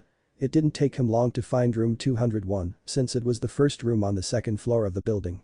He opened the door to reveal a shinobi on the desk reading some documents. The shinobi was a chunin judging from his vest. His haircut made him look like a dolphin, but the scar on his face made him look cool. "Good morning. I'm here for the first day of class," greeted Naruto as he handed his admittance form to the ninja. The chunin smiled at how early the boy was. "Early aren't you? Let me see Uzumaki Naruto. First time in the academy. Good. My name is Yumino Iruka. I will be your instructor for the rest of the 5 years you will be attending the academy, so you should start calling me Iruka-sensei from now on. Why don't you grab a chair and relax? Classes won't start for an hour still," said the now introduced Iruka. Naruto nodded and looked around the room. He decided to sit at the very top so he can observe those coming in. It didn't take long for the new students to arrive, one by one entering the classroom choosing seats for their own. Most of them were quite average. "Not really that interesting, aren't they?" Naruto said to his tenant. "Meh. What do you expect? They're still kids. Give them a few years to change if they change, that is," said Kyuubi with a tired yawn. "Sleepy again? Lazy fox," said Naruto in amusement. This caused the fox to growl in irritation. "I didn't sleep much last night, damn it. I was busy filtering through the memories from your clones. They read a few interesting books that we can try out with your bloodline if it works. If not, then we can think of something else," said Kyuubi, releasing another loud yawn that echoed throughout the mindscape. This caused Naruto to sweat drop. "So what did you find out? Anything interesting?" asked Naruto, excited at what his clones read in the library. He didn't get the memory firsthand because Kyuubi made sure that the influx of information is sorted by him first before releasing to Naruto's own. This method is quite useful, especially when dispelling large number of clones that could cause a painful migraine or put his container in a coma. Nothing much to be honest, but some of the things they read gave me some ideas that you can incorporate into your fighting style. There was this one clone who read a manga about an assassin with a gun. Maybe we can reverse engineer that so you can have your own. But instead of bullets, we can modify it to utilize chakra instead," said Kyuubi, who was quite interested in the range weapon. Another clone read a book about a kid using spells to do stuff that isn't normally possible, but the way the main character did things with a magic stick could be quite useful, though yours could be better since you don't need a medium for your abilities to work. "Here, let me send you the information so you can check it out on your own. I need a nap." Naruto waited as the information filtered through his brain. To be honest, it was quite a lot, so he was thankful for Kyuubi to give it to him in bits and pieces instead of getting them all in one go. If he did, then he wasn't sure if his brain could survive the information overload. Naruto pretended to be asleep as he sorted through the information so he won't be disturbed. It seems that his clones expanded their reading repertoire to include comics called manga. The one with the gun came from a manga called Black Cat, a powerful assassin who carried an indestructible gun and have impeccable aim. The other one was a fantasy book called Harry Potter. It was quite interesting to say the least, since the abilities demonstrated by the characters were similar to his own, though the ones in the book have to use something called a wand just to do the things they do. It was quite weird really, but the idea of spells was very interesting, though he could forego the words just to make them work. Another interesting manga that his clone read was about people who utilize their life energy to do amazing feats. From the looks of it, people called hunters utilize nen to augment their bodies or to create desired effects like creating chains connected to their bodies to attack and defend. He found this restricting, but the idea of reinforcing their bodies with nen to increase their speed and strength was something to look into. He placed his hand inside his pocket and created a piece of paper and a pen to avoid displaying his abilities to his classmates. He brought it out and started writing so he could incorporate it into his training. Things to try out. Try to create a gun or maybe two and find ways to make use of chakra bullets instead of regular ones. Try making spells if possible. Use chakra magic to enhance his body for attacking and defense. Naruto placed the tip of his pen into his mouth and adopted a thoughtful expression, coming up with new ideas to try out. He noticed that the room was almost full, so he decided to pay attention for now. He folded the paper and placed it back into his pocket along with his created pen. He planned to go over it with Kyuubi later to see if it was possible. School ended that afternoon and Naruto could be happier. He expected a lot of things to happen in school, like Iruka-sensei teaching them about shinobi stuff, but he could believe how the teacher droned on and on about history in monotone. It was maddening. He decided there and then to send a reinforced cage bunshin instead of doing it on his own. He would rather spend time training than sitting for 8 hours being bored to death. His annoyance was picked up by his tenant. "What got you in a foul mood?" asked Kyuubi in a groggy voice. It seems that the lazy fox just woke up. This made Naruto's eye twitch. "Where have you been, Baka Fox? I was trying to talk to you for the whole day," spat Naruto in his mind while throwing another fireball at a tree, scorching the bark. Kyuubi just shrugged, which caused Naruto's eye to twitch again and another fireball to fly from his outstretched hand. "I was asleep, idiot. Why don't you try staying up all night sorting through information non-stop? Anyway, I shuttered the connection between us since I really need to sleep, so stop your cursing and tell me what got your boxers in a twist. You'd be cursing too if you have to spend 8 hours attending a boring class with a boring teacher with an endless boring dialogue of boring Konoha history." Naruto spat, punctuating his annoyance by throwing a fireball on an innocent tree every time he said boring. "Well, thankfully I'm not the one attending school now, am I? Hehehe," said very smug Biju. "I really hate you, you know that, right?" deadpanned an irate Naruto. "I do," came the smug reply. Equals Naruto age 9, first academy year equals. The first year in the Shinobi Academy was quite boring for Naruto, or in this case, his clone who suffered all through the year of boring lectures, though there were some good things that happened to make it more bearable. For starters, he found out that his class contained the clan heirs of his generation and got to know some of them to the point that he called them friends. His first friend was Nara Shikamaru and by extension, Akimichi Choji. For Naruto, Shikamaru was a lazy genius who loves to sleep during class and watch the clouds outside for hours without getting bored.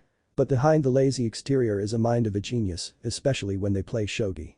Naruto haven't won yet, not even once, though the blonde took that as a challenge and vowed to the lazy Nara that he will beat him someday. All he got from the genius was a lazy troublesome blonde. Through Shikamaru, he met Akimichi Choji, a chubby boy who loves to eat. However, he was warned by Shikamaru that it was taboo to call him fat or chubby unless he wanted to get pounded into the ground. All in all, Naruto had fun hanging out with Choji, especially when the Nara is feeling lazy. They spend a lot of time talking, though eating was a common pastime between the two of them. Ichiraku Ramen became a favorite hangout for the pair when the Nara isn't available. Another friend he met in the academy was Inyazuka Kiba, the loudmouth boy of the dog clan, along with his pet partner Akamaru. In most cases, Kiba became Naruto's partner in pranks with Iruka as their main target. He also tried to make friends with the current Hyuga heir, Hinata, but couldn't get a few words out of her since she would blush a bright red, then faint when greeted. This confused Naruto, and a snickering Kyuubi wouldn't tell him why the girl always faint when he's around. Despite her shy nature, Hinata hanged out with him but didn't speak much, which was quite alright with Naruto, who inwardly vowed to raise Hinata's confidence in the future. There were other clan heirs in class, but Naruto didn't bother to befriend them for one reason or the other. First, there was the lone Uchiha survivor, Sasuke. He usually spends a lot of time brooding, surrounded by his ever-present fangirls, whose squeals and empty platitudes grated on the blonde's nerves, among the two of them being the blonde-haired Yamanaka Ino and the pink-haired Haruno Sakura. He didn't bother to befriend them since they would always berate him for interrupted their Sasuke time. Every time he spared them a good morning, he decided to leave them alone after the third try. While in the academy, Naruto decided to hide his abilities after being prompted by Kyuubi. He was warned to control his bloodline to avoid showing people what he's capable of. In that sense, Naruto performed only enough to land him an average grade, which suited him just fine since Kyuubi beat the show-off side of him out of his system years ago. However, not all the time his clone spent in the academy was all dandy. The lessons were alright, but he honestly believed that he could learn more on his own or under the tutelage of his tenant, which was a good idea since he noticed some academy instructors trying to disrupt his education. He liked Iruka, who goes out of his way to help all students, but his partner, Mizuki, seemed to hate Naruto with a passion, judging from the glares he keeps throwing at the blonde. When Iruka wasn't around, Mizuki would go out of his way to disrupt his education, much to Naruto's amusement. Placing a genjutsu on his test papers, which was easily dispelled since his reading taught him how to dispel small-scale illusions with ease. Besides, Kyuubi informed him that he was technically immune to genjutsus since he has two minds inside his body, with Kyuubi being one of them. giving him weighted shurikens and kunes during weapons training, but Naruto countered this easily by making his own, replacing the ones Mizuki let him use while the instructor's back was turned, and of course, sabotaging his taijutsu by teaching him the wrong moves, but he didn't bother to call him out since he already knew the academy taijutsu style by heart, so he just played along. Training, however, was quite fruitful for the blonde. Naruto decided to continue his training following the academy lessons as a guide. Instead of the academy taijutsu, he opted for Taikai since the flowing moves suited him quite well. Ninjutsu was relatively ignored due to his bloodline, but he did learn Kawarimi no Jutsu, substitution technique, since it could get him out in a pinch if necessary. Of course, the Bunshin no Jutsu, cloning technique, is replaced by shadow clones, so no worries there. He also vowed to try to learn other supplementary jutsus instead of over-specializing on his natural abilities. When the academy taijutsu style was introduced in class, Naruto took some time off from his busy schedule to check out the various styles available in the Konoha library.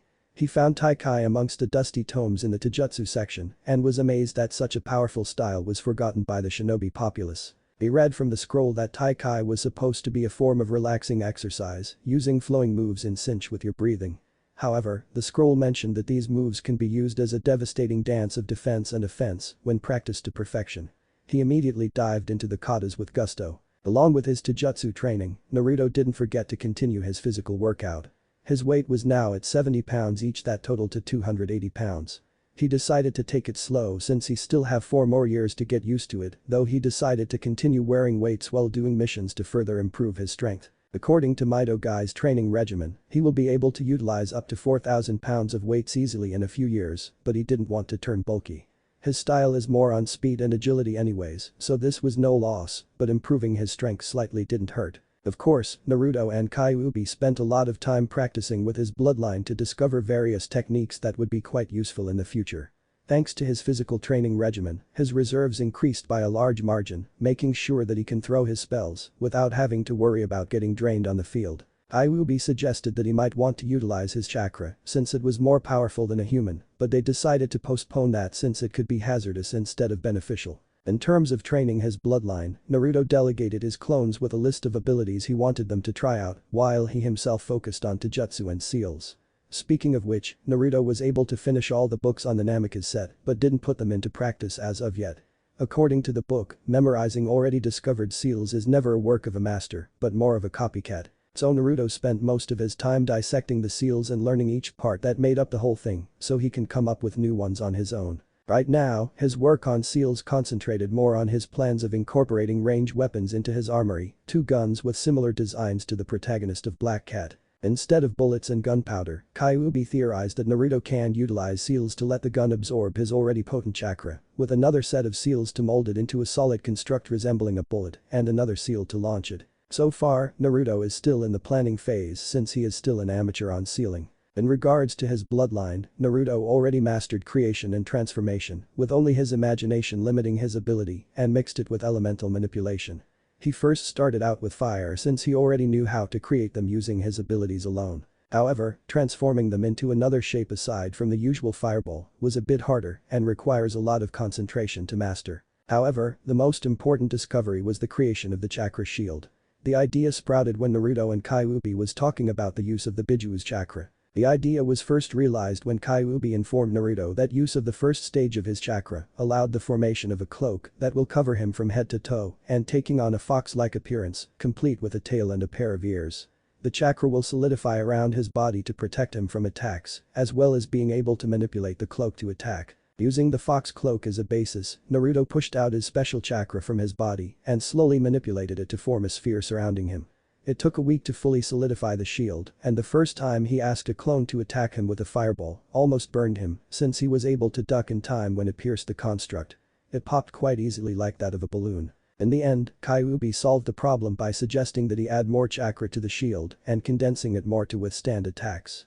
As a form of training, Naruto stood in the center of the clearing with his chakra shield surrounded by clones, flinging fireballs at him non-stop. He was able to hold it for 5 minutes under constant barrage, but Kyuubi told him that he can increase its duration and durability with practice, with an added bonus of increasing his chakra reserves, since he always drained them after each session, causing his reservoirs to grow and his coils to expand. Equals Naruto age. 10. Second academy year equals. Naruto was making his way to training ground 44, lovingly and fearfully referred to as the Forest of Death. He couldn't teleport into the forest since he hasn't been to the place yet, but it could be easily remedied when he gets there. Are you sure about this, Caillou? Naruto asked fearfully to his furry tenant. Absolutely. You've been training your abilities for years now, but it's all useless if you can't get any real-life practice out of it. Kyuubi replied patiently as if talking to a 5-year-old. Practice? I've been practicing and training since I found out about it, Caillou. The boy scoffed. Sure you did. The trees back in the clearing were able to give you so much practice that you can use your abilities in real combat. The fox said sarcastically. Shut up, kid. Trust me in this. If you want to be strong, then you need to test your abilities on moving targets, and I know that this forest has plenty of it for you. Fine. You're right. But how do you know about the forest anyway? Naruto asked fearfully. Naming a forest with very large trees the Forest of Death sound ominous and doesn't bode well for a boy like him, despite his confidence in his abilities. The Shodai Hokage, Hashirama Senju, created the forest using his special bloodline during the founding of Konoha. I knew about it through Mito-sama and Kushina-chan, especially the latter since she spent quite a lot of time in the forest to practice her kinjutsu. Hashirama overpowered his technique, thus the trees are exuding chakra and natural energies, causing the animals in the forest to grow to large sizes and can be quite strong to unsuspecting ninjas.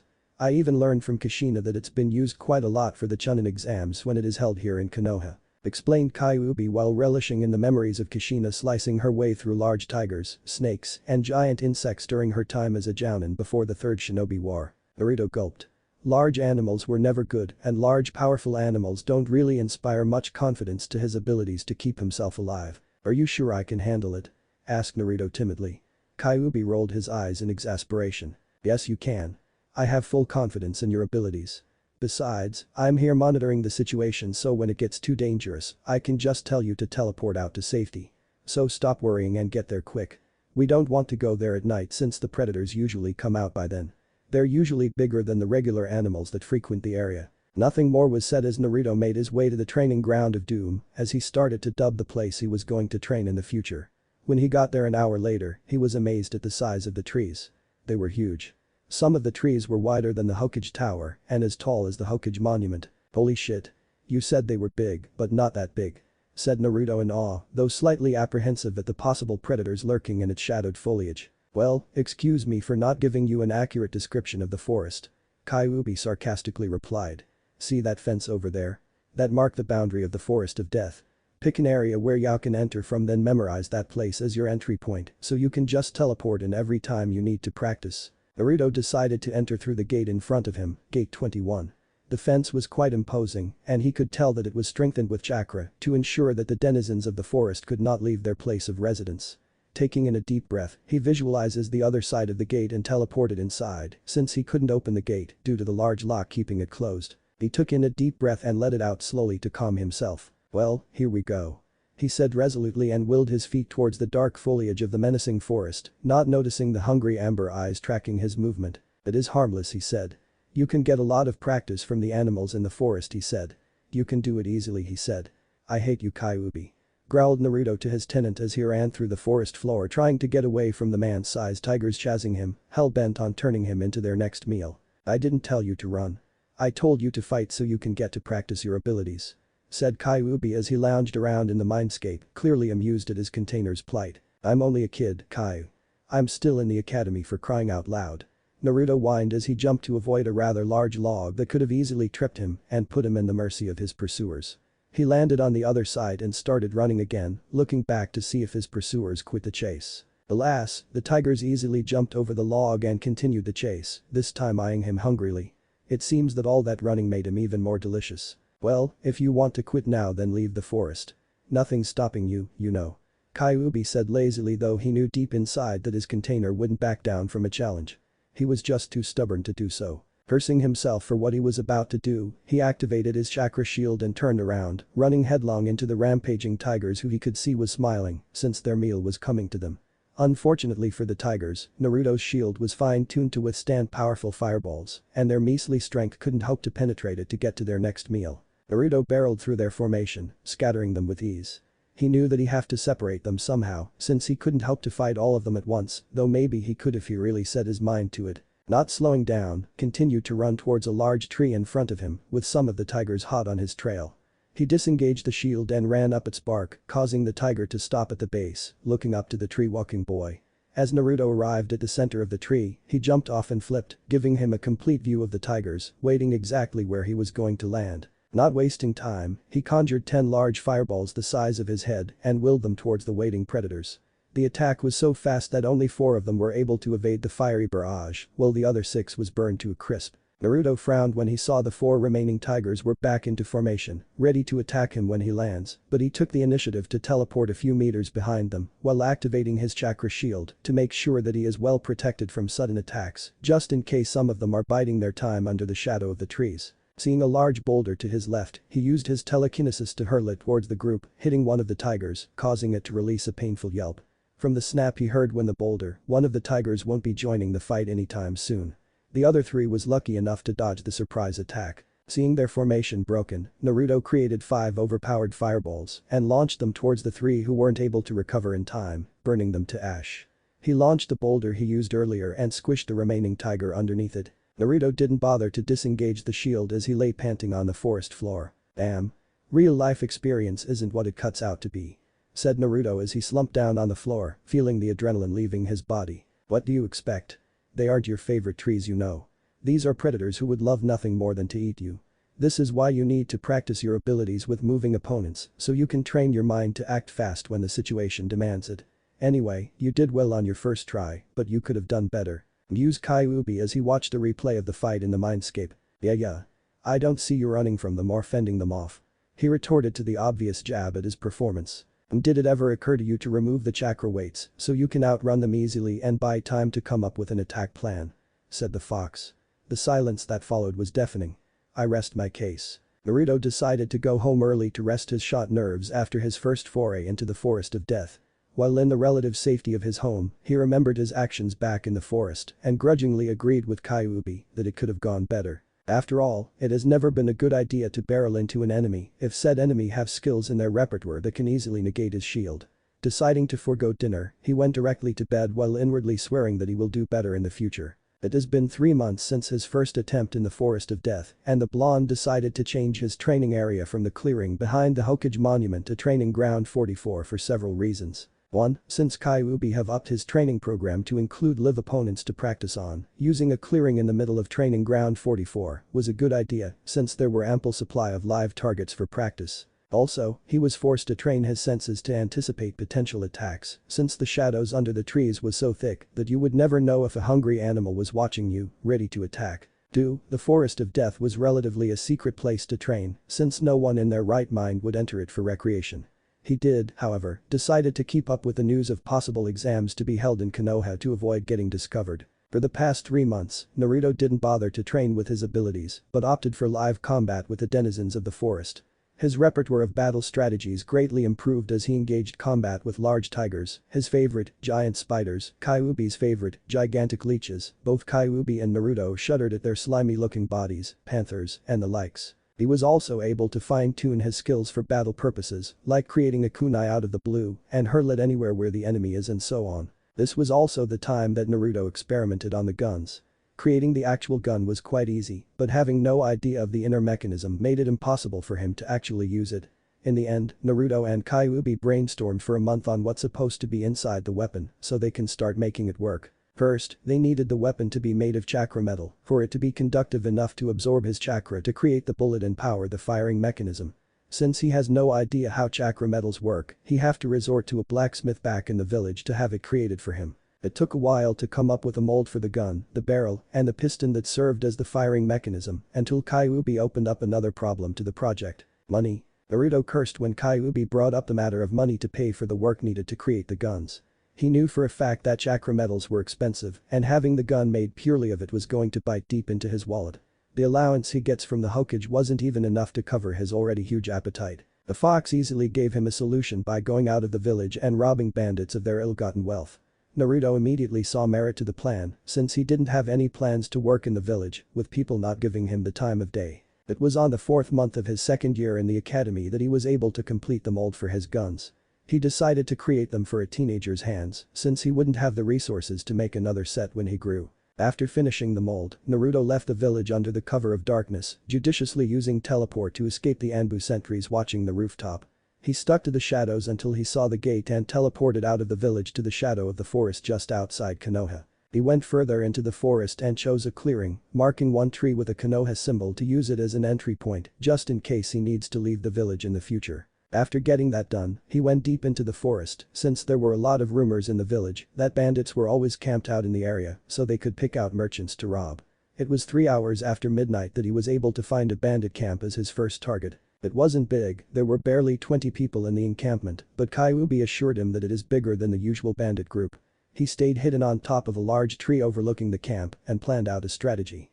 It took him a few minutes to make up his mind, but he eventually decided to utilize one of his invisibility spells he perfected a few months back. He teleported behind one of the tents in the camp and immediately cast the spell, rendering him to be virtually undetectable unless they have a chakra sensor in the group. He silently made his way around the camp, checking each tent out for valuables that he could take with him. He hit the jackpot when he reached the largest tent in the camp, clearly the leader's tent, since there was a chest filled with jewels and gold coins hidden behind a tarp. Grinning like a loon, Naruto shrunk the chest and teleported back to his apartment before congratulating himself for a job well done. Naruto could believe his luck when he unloaded and counted the amount he stole from the bandit camp.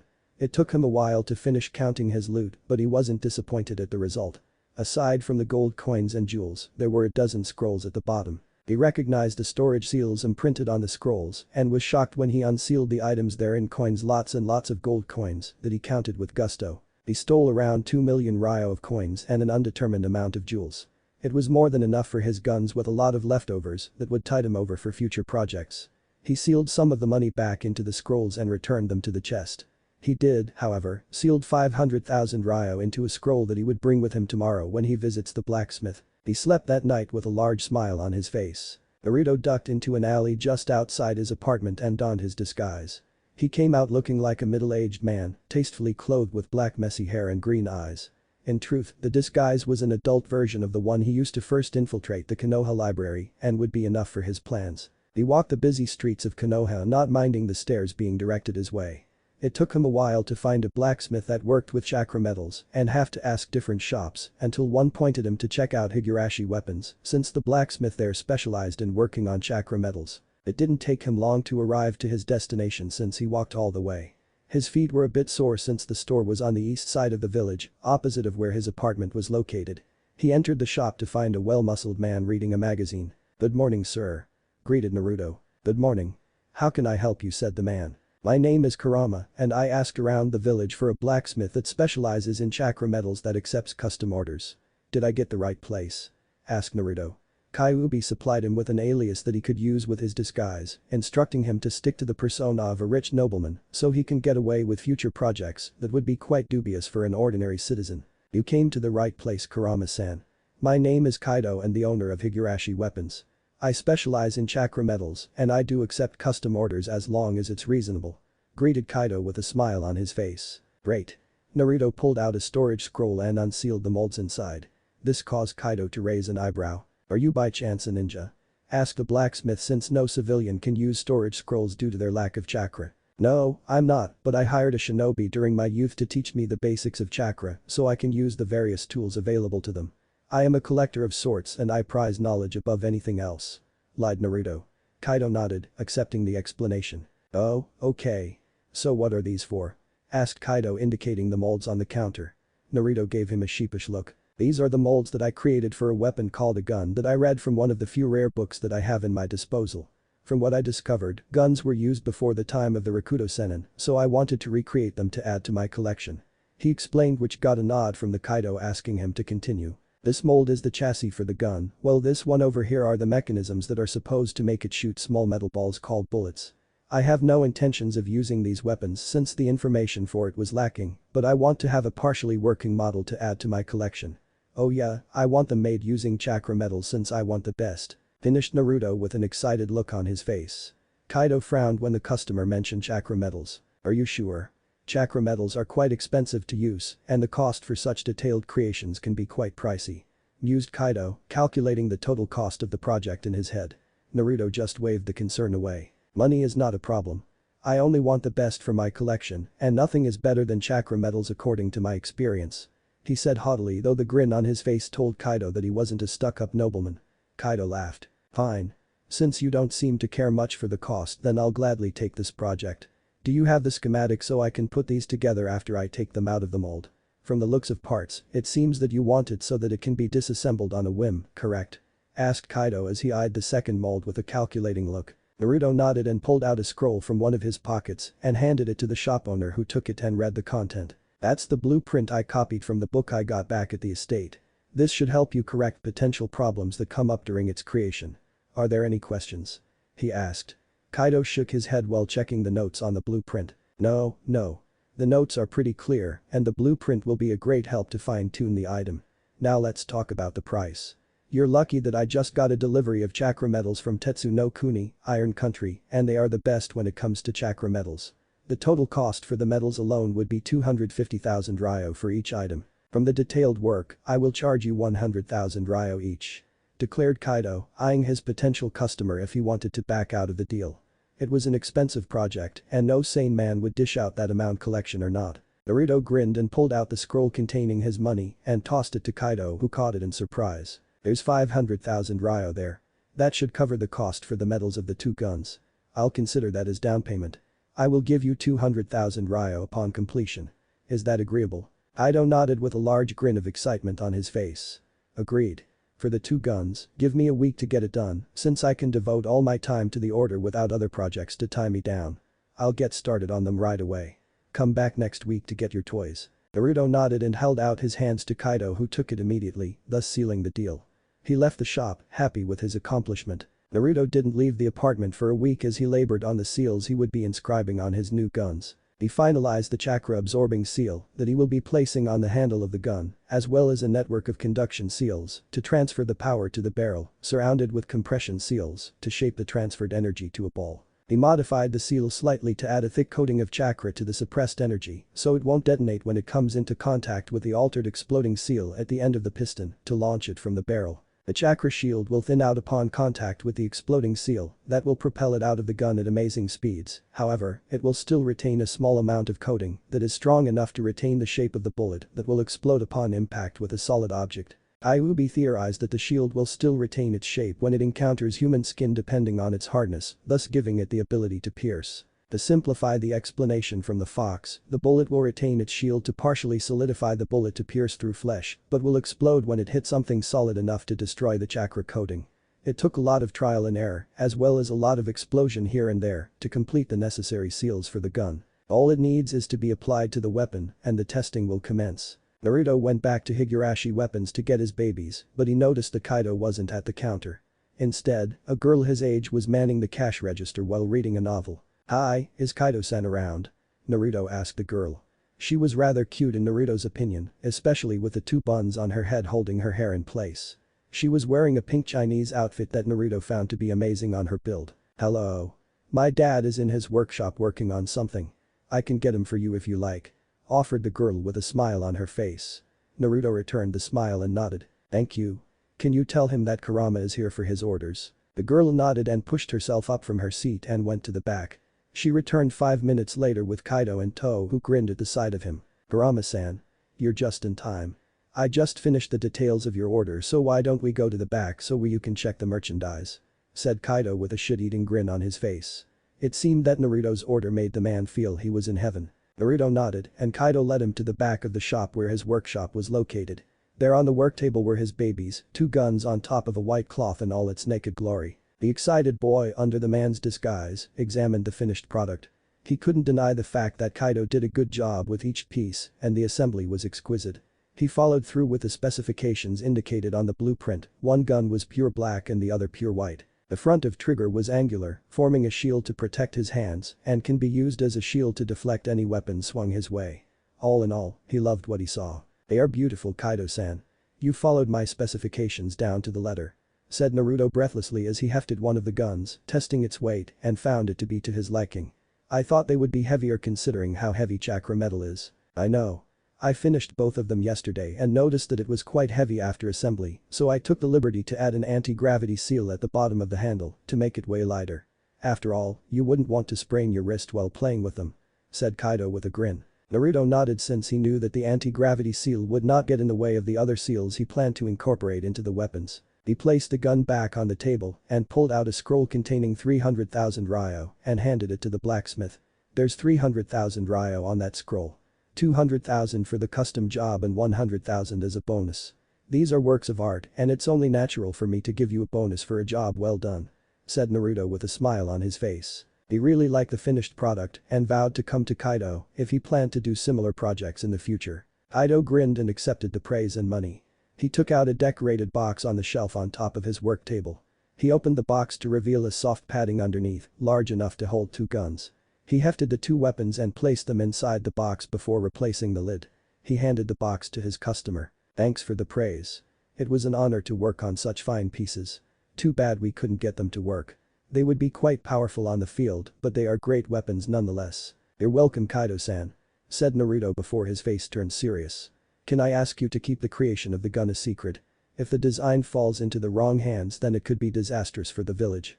I love Konoha and wouldn't want her enemies to find a way to get these guns working against her." Kaido nodded with a solemn look on his face. "I agree. I will take this secret to the grave if need be. You have my word on that, Kurama-san." Naruto nodded and shook Kaido's hand before leaving the shop after some promising that he will be returning for other works he might come up with in the future. Naruto teleported to the clearing behind the Hokage monument after ducking into a deserted alley a block away from Kaido's shop. Eager to get the inscribing done and testing his babies, he created a makeshift workshop and unsealed his tools on the table.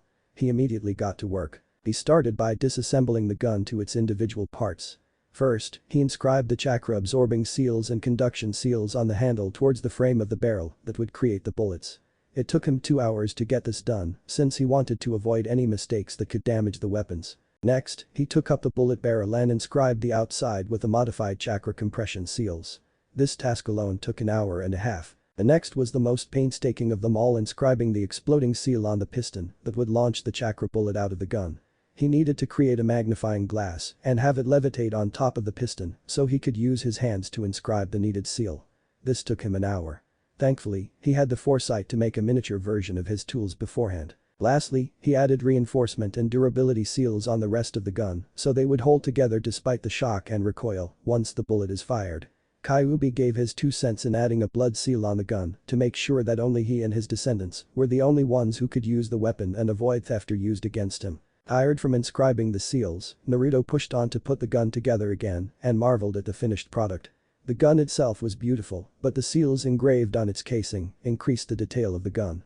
He christened the black gun Ebony and the white one Ivory. It was time to test the guns to see if they worked according to their schematics. He lifted the finished guns off the table and vanished the work area with a single thought. He looked around and saw a large tree 30 meters away from him and decided that it would serve well for target practice. He raised Ebony and channeled chakra to his hands. He felt the seals doing its work and pulled the trigger. A ball of blue chakra flew from the gun towards the tree, which took a large chunk of out of the trunk in a small explosion. Naruto's jaw dropped. "Whoa. That was so cool," he exclaimed, looking alternately at the destroyed tree and the smoking gun with awe. "That it is Kit. I guess all our planning was successful. Congratulations.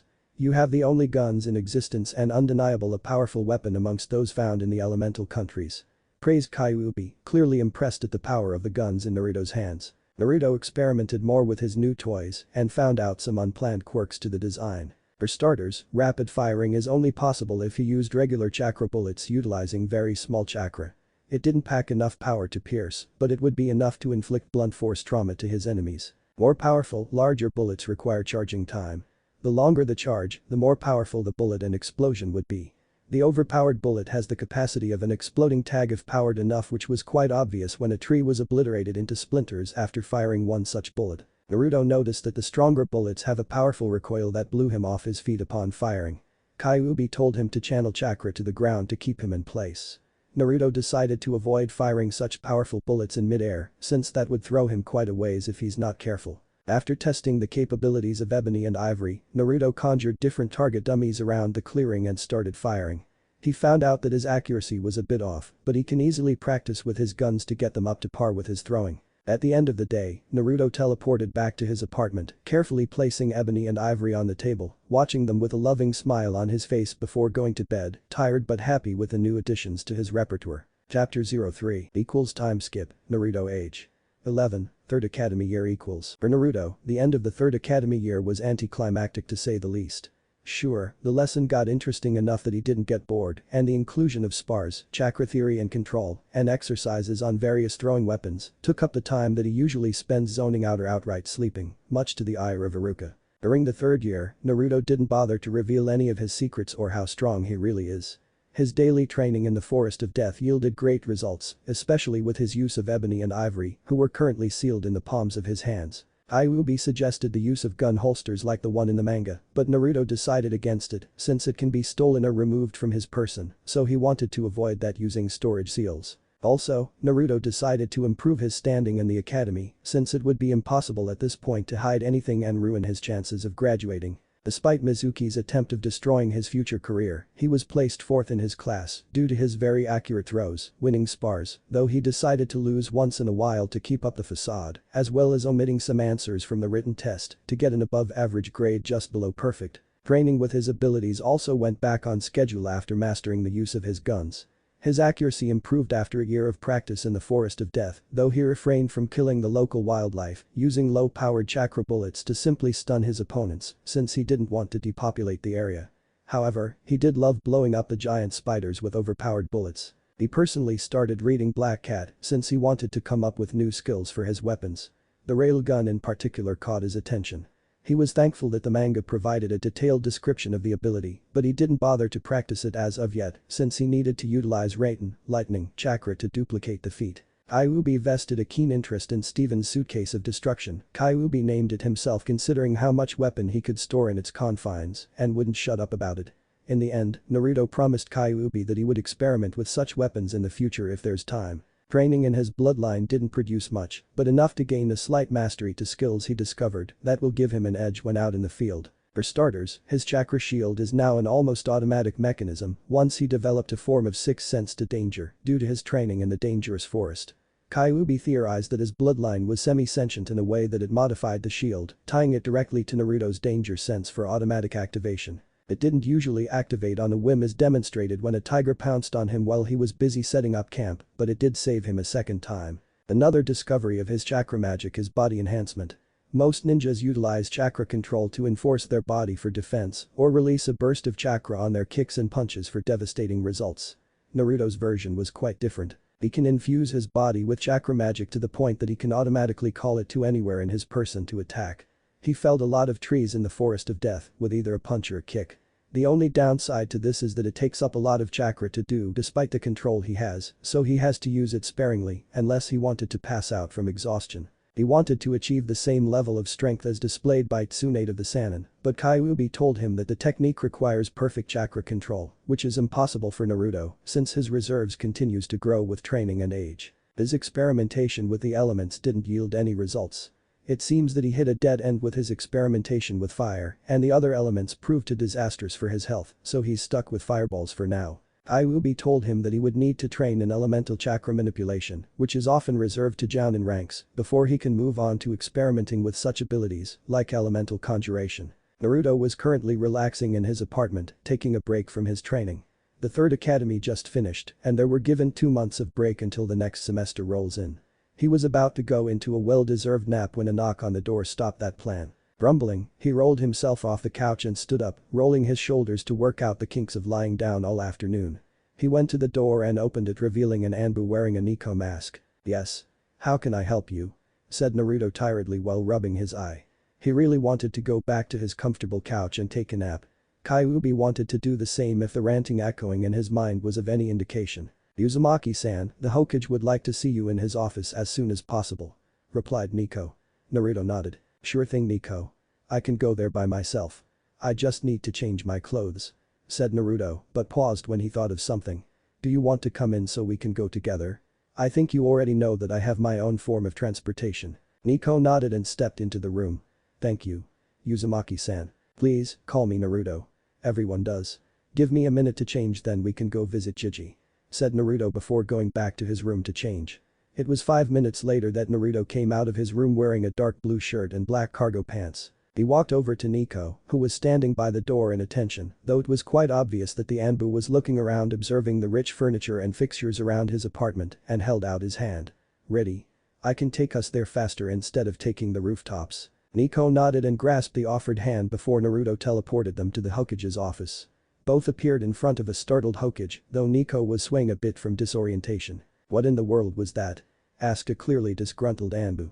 Naruto rubbed the back of his head sheepishly. That was my teleportation technique. I can appear and disappear anywhere I want as long as I know the place. Sorry for not giving you any warnings. This is my first time bringing a passenger along for the ride. Naruto apologized to the Anbu who he was sure was giving him a glare. It's alright. Just inform me in advance if you're planning to do that again. She said before melting into the shadows, disappearing from view. This caught Naruto's interest. Now that's an interesting trick. I wonder if I can do the same thing. Mused Naruto, eyes not leaving the shadow where Nico disappeared from. He was interrupted from his thoughts by a cough from the Hokage. Hello, Naruto-kun. Glad of you to come on such short notice. Please sit so we can get started. Said the Hokage, giving Naruto a smile which the boy happily returned. So Jiji. Why did you call me? Asked the boy as he made himself comfortable in his seat. Well, two things really. 1. I miss talking to you since I know you've been busy training and having your clone attend the academy. The Hokage said offhandedly.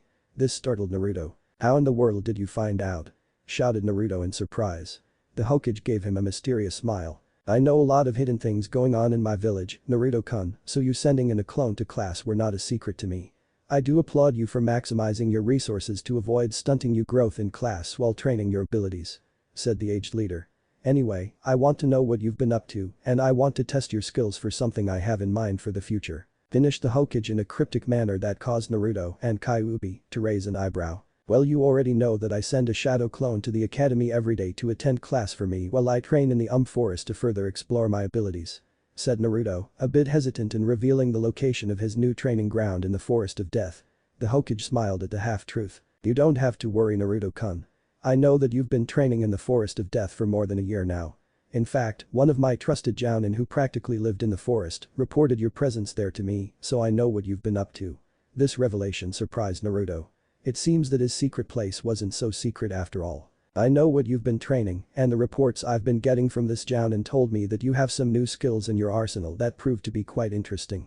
This is why I want to test you myself to see what you're capable of. This confused Naruto a bit. Why do you want to test me, Jiji? And what is this plan you mentioned? He asked in a confused voice. That is for me to know and for you to find out in the future, so why don't we go to this clearing of yours in training ground 44 so we can get started? Said the Hokage while standing up from his chair holding out his hand to Naruto, clearly in order to teleport them to the location. Naruto nodded and grasped his surrogate grandfather's hand and teleported the both of them to his training area. When they arrived, Naruto let go of the old man who was looking around the clearing, noting the destruction of the area that he mused must be the result of Naruto's training. You really massacred the place, Naruto-kun. Said Saratobi while curiously looking at one tree that was littered with finger-like holes. Naruto scratched the back of his head in embarrassment. Sorry, Jiji. I usually go all out in my training. Said Naruto with an embarrassed smile on his face. The Hokage nodded in approval. Good. We are going to have a small spar to demonstrate your skills. I hope you won't disappoint, Naruto. He said before jumping back and took of his robe, revealing that he was wearing his battle armor underneath. Naruto was shocked at the old man's garb but decided to concentrate on the spar. He launched himself forward and started the attack with a palm thrust to the Hokage's chest, who easily swept it aside with a hand, then lashing out with a punch. Naruto barely sidestepped the counter and wasn't able to pay attention to the rest of the old man's body, who launched a kick that hit him on the rib, propelling him away. Ouch. That hurts. For an old man, he packs quite a kick. Thought Naruto with a wince as he flew to the air and landed on the ground with a thud which caused him to empty the air in his lungs. He could already feel Kyuubi's chakra being diverted to his ribs, numbing the pain and healing the damage while taking a deep breath to steady himself. You might want to take this seriously, kid. The old man isn't pulling any punches. Look out. Shouted Kyuubi. Naruto looked up after Kyuubi's warning and saw the old man going through hand seals and taking in a deep breath before launching a large fireball heading his way. Seeing that he couldn't evade the attack in time, Naruto immediately activated his chakra shield, effectively protecting him from the inferno, but the force of the attack pushed him back a few feet. Not wanting to give the old man any time to launch another attack, he kept his shield up and conjured 5 fireballs around his body, feeding it more chakra causing them to grow in size. Back at you, Jiji. He shouted as he thrust his hand forward, launching the fireballs towards the old man who was smirking and going through another set of seals. You're too young to pull a fast one on me, Naruto-kun. Doten. Mud wall, he shouted before slamming his hand on the ground, causing a wall of solidified mud to rise up in front of him to protect himself from the attack. The two techniques collided, causing a shockwave, but the wall survived with only a few cracks. Taking advantage of the loss of vision, Naruto channeled a bit of chakra to the seal on his right palm, causing ebony to appear in a puff of smoke. He pointed the gun at the wall and channeled a lot of chakra into the pistol before pulling the trigger. The overpowered chakra bullet raced through the air and hit the wall of earth, causing a large explosion that destroyed the earthen shield. The Hokage was lucky enough to jump out of the way when he sensed the large amounts of chakra being used by the boy. "What was that?" he shouted as he landed to Naruto's left, eyeing the smoking gun the boy was holding with awe and confusion. Naruto grinned and faced the old man. "Meet one of my babies, Gigi. This one's name is Ebony." He introduced his now revealed ace in the hole by pointing it at the Hokage who was standing at the ready. He raised his left hand and brought out Ivory in another puff of smoke. "This beauty over here is Ivory." He pointed it to the Hokage who was now quite nervous at the unknown weapons being aimed at him. "Now dance for me, Gigi." He cackled and started raining low-powered bullets at the Hokage who was dancing around, trying to avoid the barrage of bullets who he knew would hurt like hell if he got hit. "How in the world is that boy doing this? What are those weapons he's using? I haven't seen anything like it before in my entire life." The Hokage mentally shouted as he increased his speed to evade the bullets coming from the trigger-happy blonde. Naruto stopped shooting, but he charged a shitload of chakra to his handguns. "Double gun attack. Twin explosion," he shouted before pulling on the trigger.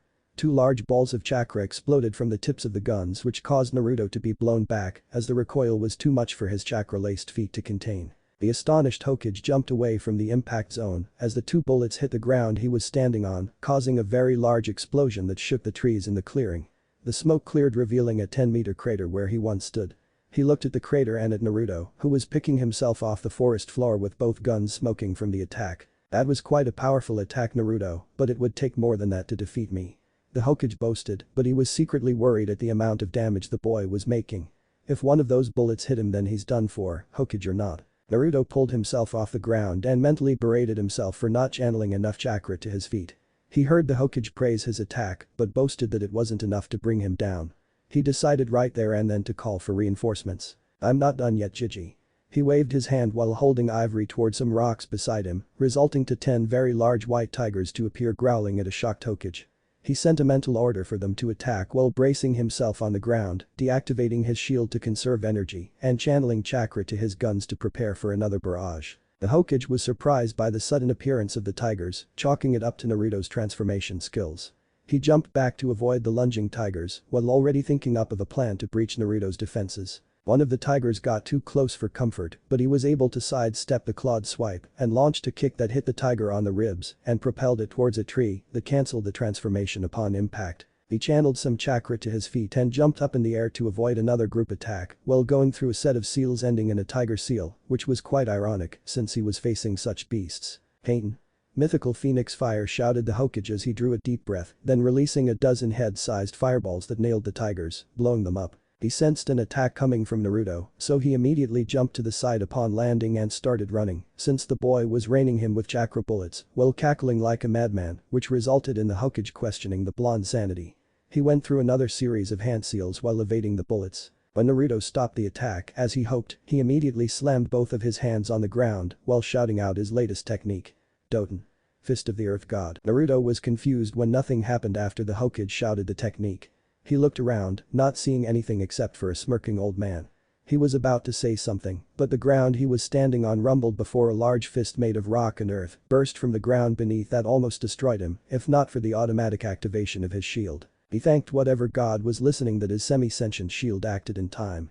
However, the impact was so powerful that it lifted him to the air and dispelled the shield, leaving him quite open. He didn't get to do anything else when the old man appeared on top of him and attacked with an axe kick that hit him on the stomach, launching him back to earth, causing a small shockwave when he impacted the forest floor. Naruto was dazed after the attack, and the pain on his stomach was excruciating.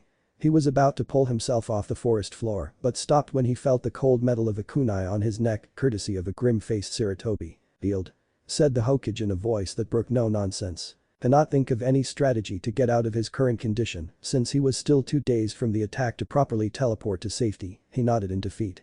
The Hokage smirked and pulled the knife away from the boy's neck and held out a hand which the blonde gratefully accepted and pulled him up. "That was a great spar, Naruto-kun. I can see that you've come a long way on your training, but you still have a few holes that need to be corrected." said Sarutobi with a small smile on his lips. Naruto groaned and held up both his hands, willing his chakra magic to call to his weapons. It didn't take long for the two guns to appear in his hands with a curious Hokage, giving it a careful look. "You're too strong, Gigi. Nothing I did had any effect on you," moaned Naruto as he rubbed his stomach as if willing for the pain to go away. The Hokage let off a hearty laugh while clapping the blonde on the back, which made the boy wince in pain since his body was still aching from the impact. "Well, I'm not named the Hokage for nothing, my boy. I have the strength and experience to back up my title despite my old body. Besides, you didn't put much thought to your attacks, but we can correct that with proper training." "Huh?" was Naruto's genius reply. "I'm going to be training you for the 2 months before you start your 4th year in the academy. The training I'm planning to put you through will be to hone your skills to make them more effective in battle. I could never deny the fact that you are strong, possibly even Jounin level, but you didn't put too much strategy on your attacks that resulted in your downfall. So do you accept?" he asked. Naruto just nodded since there was nothing he could do to refute the old man's explanation of the spar. Besides, it's not every day one is offered a personalized training with a Hokage, and he wasn't that stupid to turn it down. Equals 2 months of training equals. Naruto made up his mind.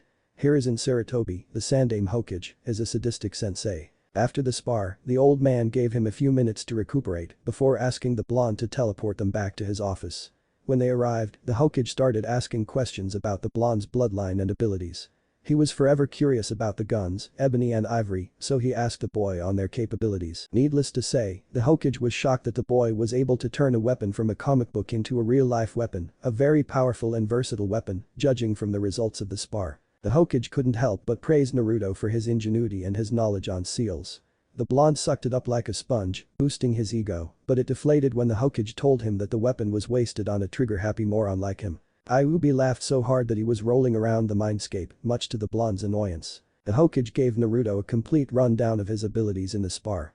Judging from his abilities, he was ranked from mid-chunin to low jounin, but his lack of experience placed him on low chunin. Despite the massive drop in ranking, Naruto grinned like a loon since he was quite powerful for someone his age.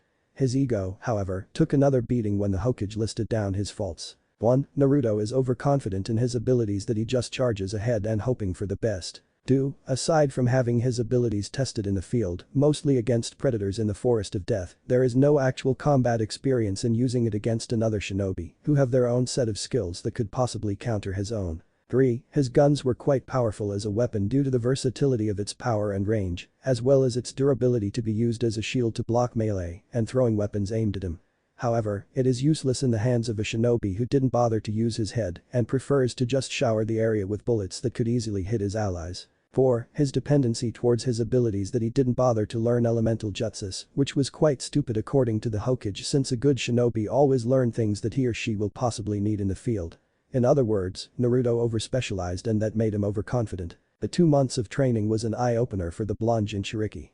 Thanks to the application of shadow clones, he and the Hokage spent most of the day in training, while their clones are in the academy and doing paperwork. The first week of training was a test of Naruto's abilities, which includes Taijutsu, Genjutsu, and Ninjutsu. The Hokage praised him on learning the Tai-Kai style because it was one of the most powerful and balanced styles in existence. According to him, Naruto's forms were perfect and smooth, but the lack of actual battle experience hindered him from mastering the style. The Hokage told him that he would correct that with a daily morning spar throughout their training session. Naruto's ninjutsu sucked since he only bothered to teach himself 3 of them: Kage Bunshin no Jutsu, Kawarimi no Jutsu, and Henge no Jutsu.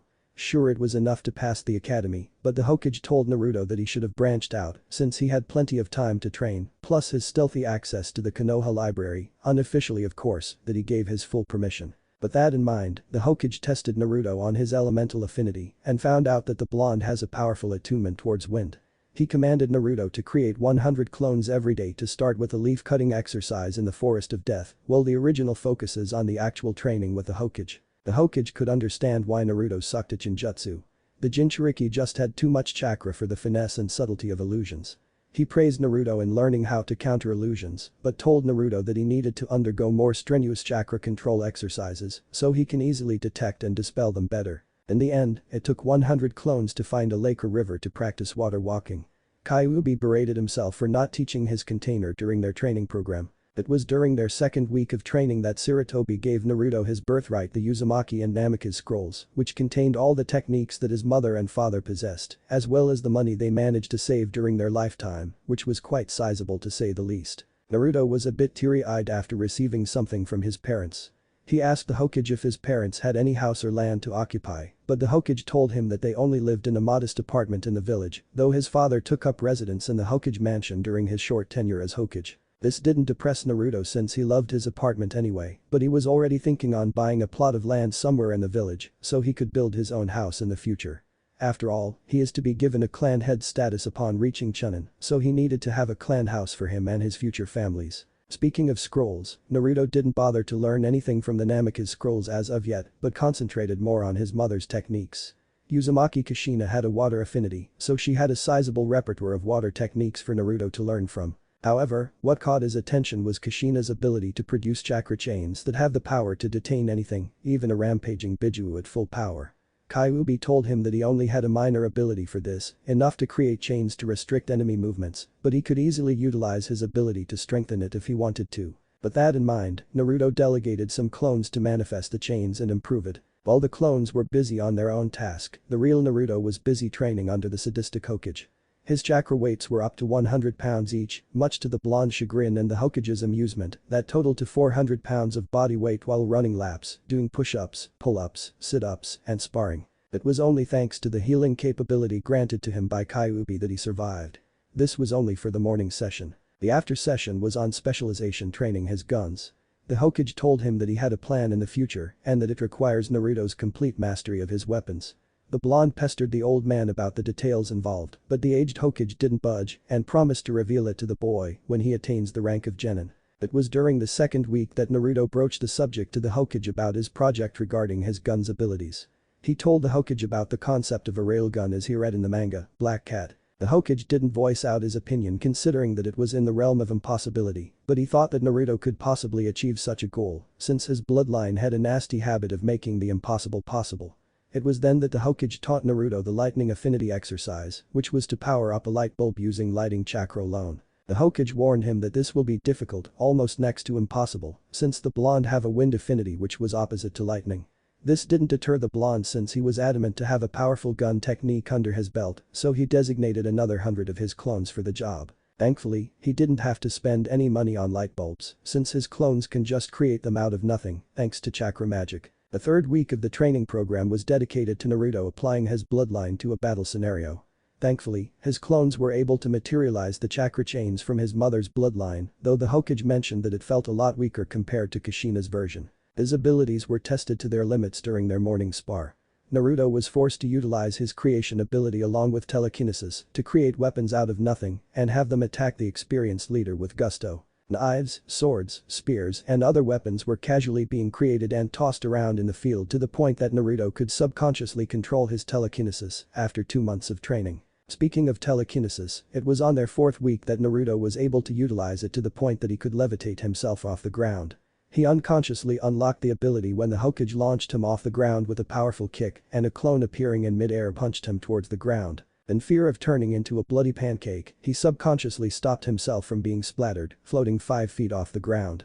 This excited the Hokage so much that he ordered Naruto to experiment with the ability during his afternoon specialization session. The blonde Jinchuriki didn't mind since he found it an exhilarating experience to fly, so their training ground was littered with clones zooming around in the air, much to the Hokage's amusement. The fifth week was the debut of the railgun.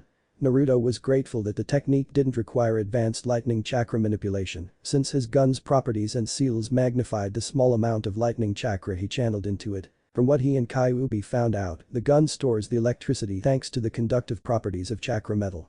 If used like a regular chakra bullet, the lightning chakra surrounds the chakra bullet, magnifying its coating's durability by 10.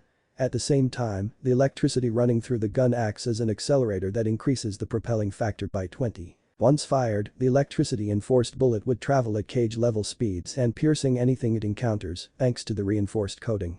He tried it out, and both the blonde and the Hokage couldn't help but be amazed when the bullet sped out of the gun tip, piercing 15 trees before exploding on the 16th. However, as powerful the ability is, there were drawbacks that both Naruto and the Hokage noted. 1. It takes quite a while for Naruto to produce enough lightning chakra to power the railgun. Upon experimentation, each gun requires 2 minutes of charging time before it can be fired. 2. The railgun cannot be overcharged, like Naruto's twin explosion technique. It was just a regular chakra bullet reinforced with lightning chakra. But despite the weakness, Naruto couldn't be happier with the new addition to his arsenal. On the 6th week of training, Naruto learned a couple of wind techniques, courtesy of his foray into the shinobi section of the Konoha library. He didn't bother to learn them all, but chose instead to pick those that would supplement his lack of jutsus. His first technique was Futen. Grand Breakthrough, a C-rank technique that causes a huge gust of wind that can throw any enemies off their feet, granted that they didn't stick to the ground with their chakra. It can also serve as a distraction so he can follow up with his guns. Another technique he learned is Futen. Wind Blades, another C-rank technique that creates multiple blades of wind that can cause minor to medium risk wounds on an enemy. He specifically chose this technique because his arsenal lacked anything that slices an enemy, since most of his gun's abilities involve piercing or explosions. It was on the last week of training that he mastered the minor chakra chains he got from his mother.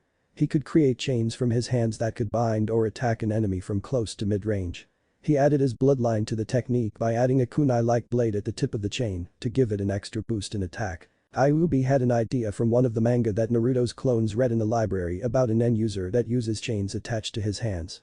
Even if he can't incorporate the different abilities of the Nen user into his own chains, the ability to create them on a whim and added durability would go a long way in his career. With that idea in mind, Naruto vowed to visit Kaido again in the future once they have a solid plan in place. The 2 months of training ended to be fruitful for Namikaze Uzumaki Naruto.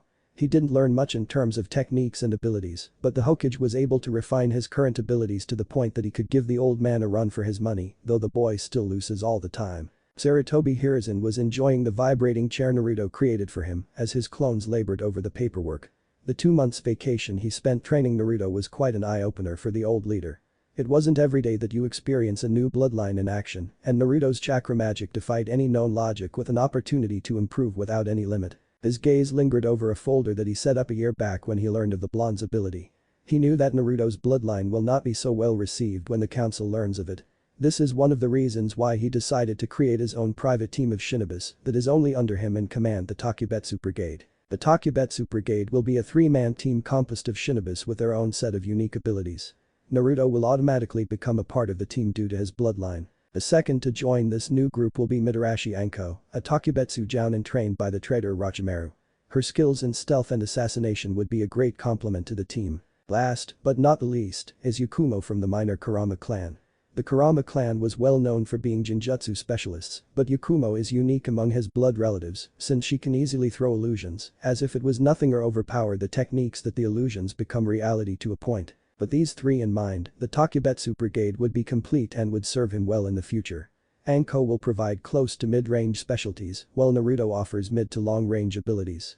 Yakumo can cover the lack of genjutsu in the group or even serve as a medic nin with the proper training. The only problem with the team would be Yakumo. Her abilities are currently sealed and she is confined to her clan compound due to the demon that possessed her. If he wanted to let this team come to pass, then it is time to call in a seal master to counter the problem and remove the possession for good. He might as well call in Tsunade so he can have someone he trusts train Yakumo in medical techniques, but how in the world can he entice her back? But for now, he needed some of the members to meet and possibly bond with each other for the future stability with the team. He pressed a button on his desk, causing Nico to appear in front of him, kneeling. "You called, Hokage-sama," said Nico. "Thank you for coming, Nico. I want you to find Mitarashi Anko and tell her to come to my office as soon as possible," ordered the Hokage. Nico nodded and disappeared from the room. "Now write a letter for my wayward students," mused the Hokage as he pulled out a blank scroll from a drawer. Time skip, Naruto. Age 13, 5th academy year equals. In a large house surrounded by a tall brick fence in the former training ground 43 beside the fenced forest of death, Namikaze Uzumaki Naruto woke up to get himself ready for the big event of the day. Today was the graduation exam where he plans to pass with flying colors and become a genin of Konoha. The new Namikaze Uzumaki estate was quite large to say the least, which encompassed the entire former training ground which he bought from the Hokage using half of the money he got from his parents. He built the estate himself with the judicious use of his creation and transformation abilities, plus 1,000 shadow clones to get it done in a week. The house, or mansion as Hokage called it, sported 15 bedrooms with their own bathroom, 5 guest rooms, a spacious training ground at the back with ready, though gated, access to the Forest of Death, a game room, a library, with only a few books inside for now, though the blonde vowed to fill it up if he had the time and the resources to do so, and of course, a study located on the underground level of the estate where he usually conducts his many projects and experiments. Naruto rolled himself off his 4-poster bed and headed straight for his bathroom, intending to take a hot shower to get his blood going for the day. His meeting with the Hokage yesterday was cryptic to say the least. All he got from the aged leader was to proceed with the test without holding back his abilities and a surprise when he graduates. He remembered grinning like a loon when the Hokage told him to go all out. He was quite happy to finally cut loose from the secrecy, though he tell the Hokage that the council would find out about it, but the aged leader assured him that it's already taken care of. The 2 years after the 2-month training with the Hokage was spent in both honing his abilities, training new abilities, and of course, a lot of experimentation with many of his projects, which some of them he happily completed with the help of Kyuubi and Kaido of Higurashi weapons. He exited the shower after an hour of relaxing in the bathtub, dried himself off with a fluffy towel, and proceeded to his walk-in closet where he observed himself from a large body-sized mirror. His physical training yielded amazing results. He was now at 5'4", well-muscled but not bulky. He was clearly built for speed and agility, though his training with chakra weights made sure that whatever muscles he has in his body packed enough strength to back him up during any encounters he might face when he becomes a full-fledged shinobi of the leaf. On his palms were 2 storage seals holding his prized guns Ebony and Ivory. He trained a lot with them over the years, and he could easily say that he was on par with Train Hirtnit of Black Cat, though he could never gauge how good the protagonist was, since it was in the realm of fantasy. On the other side of his hands were another set of storage seals which holds his chakra chain armlets, 5 rings connected to a wrist bracer with chains, all made with chakra metals that allowed him easier control and access to his mother's ability. The metals were inscribed with seals for better control, durability, and allowed him to use the chains with lesser chakra to avoid exhausting himself in a long battle. His face and body was devoid of body fat because of his daily physical training. He let his blonde hair grew out which now reached the middle of his back. He dried his hair out and braided it with a simple thought. Thanks to his training program from Kyuubi, he had easier access to his chakra magic bloodline and it responded to his thoughts without the need for gestures, though he loved to wave his hand now and then when he wanted to do something with it since it made him look cool. Turning to one of the closets and pulled out a box which revealed a set of clothes and gears that he never wore before. These were special creations of his that he swore to only wear during graduation and when he becomes a genin of Konoha. He donned his gear and observed himself in the mirror. The outfit consisted of a dark blue shirt and black cargo pants. He wore black combat boots with a steel toe tip. On his thighs were 2 gun holsters decorated with seals around the Konoha leaf symbol. He finished his outfit with a black high-collared trench coat with the orange spiral symbol at the back. These were quite special and are a result of hours of experimentation. The outfit was lined with durability seals to make sure that they survived the rigors of being a shinobi.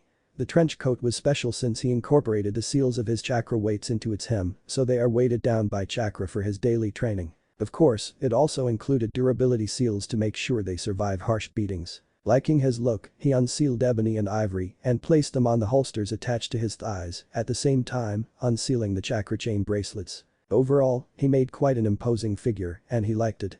Chuckling at how he would be surprising his classmates in the academy, he left the confines of his room and made his way towards the kitchen for breakfast. When he entered the kitchen, he saw Anko sitting on the dining table, sipping a cup of coffee while reading today's newspaper. He met Mitarashi Anko last year in the Forest of Death while he was sparring with his clones. At first, the woman was quite hostile for invading her forest, but after explaining to her his situation and why he was using the area for training, both hit it off squarely since both found something they both have in common: they love to cause a lot of destruction. In the end, both had fun sparring with each other, growing strong in the process.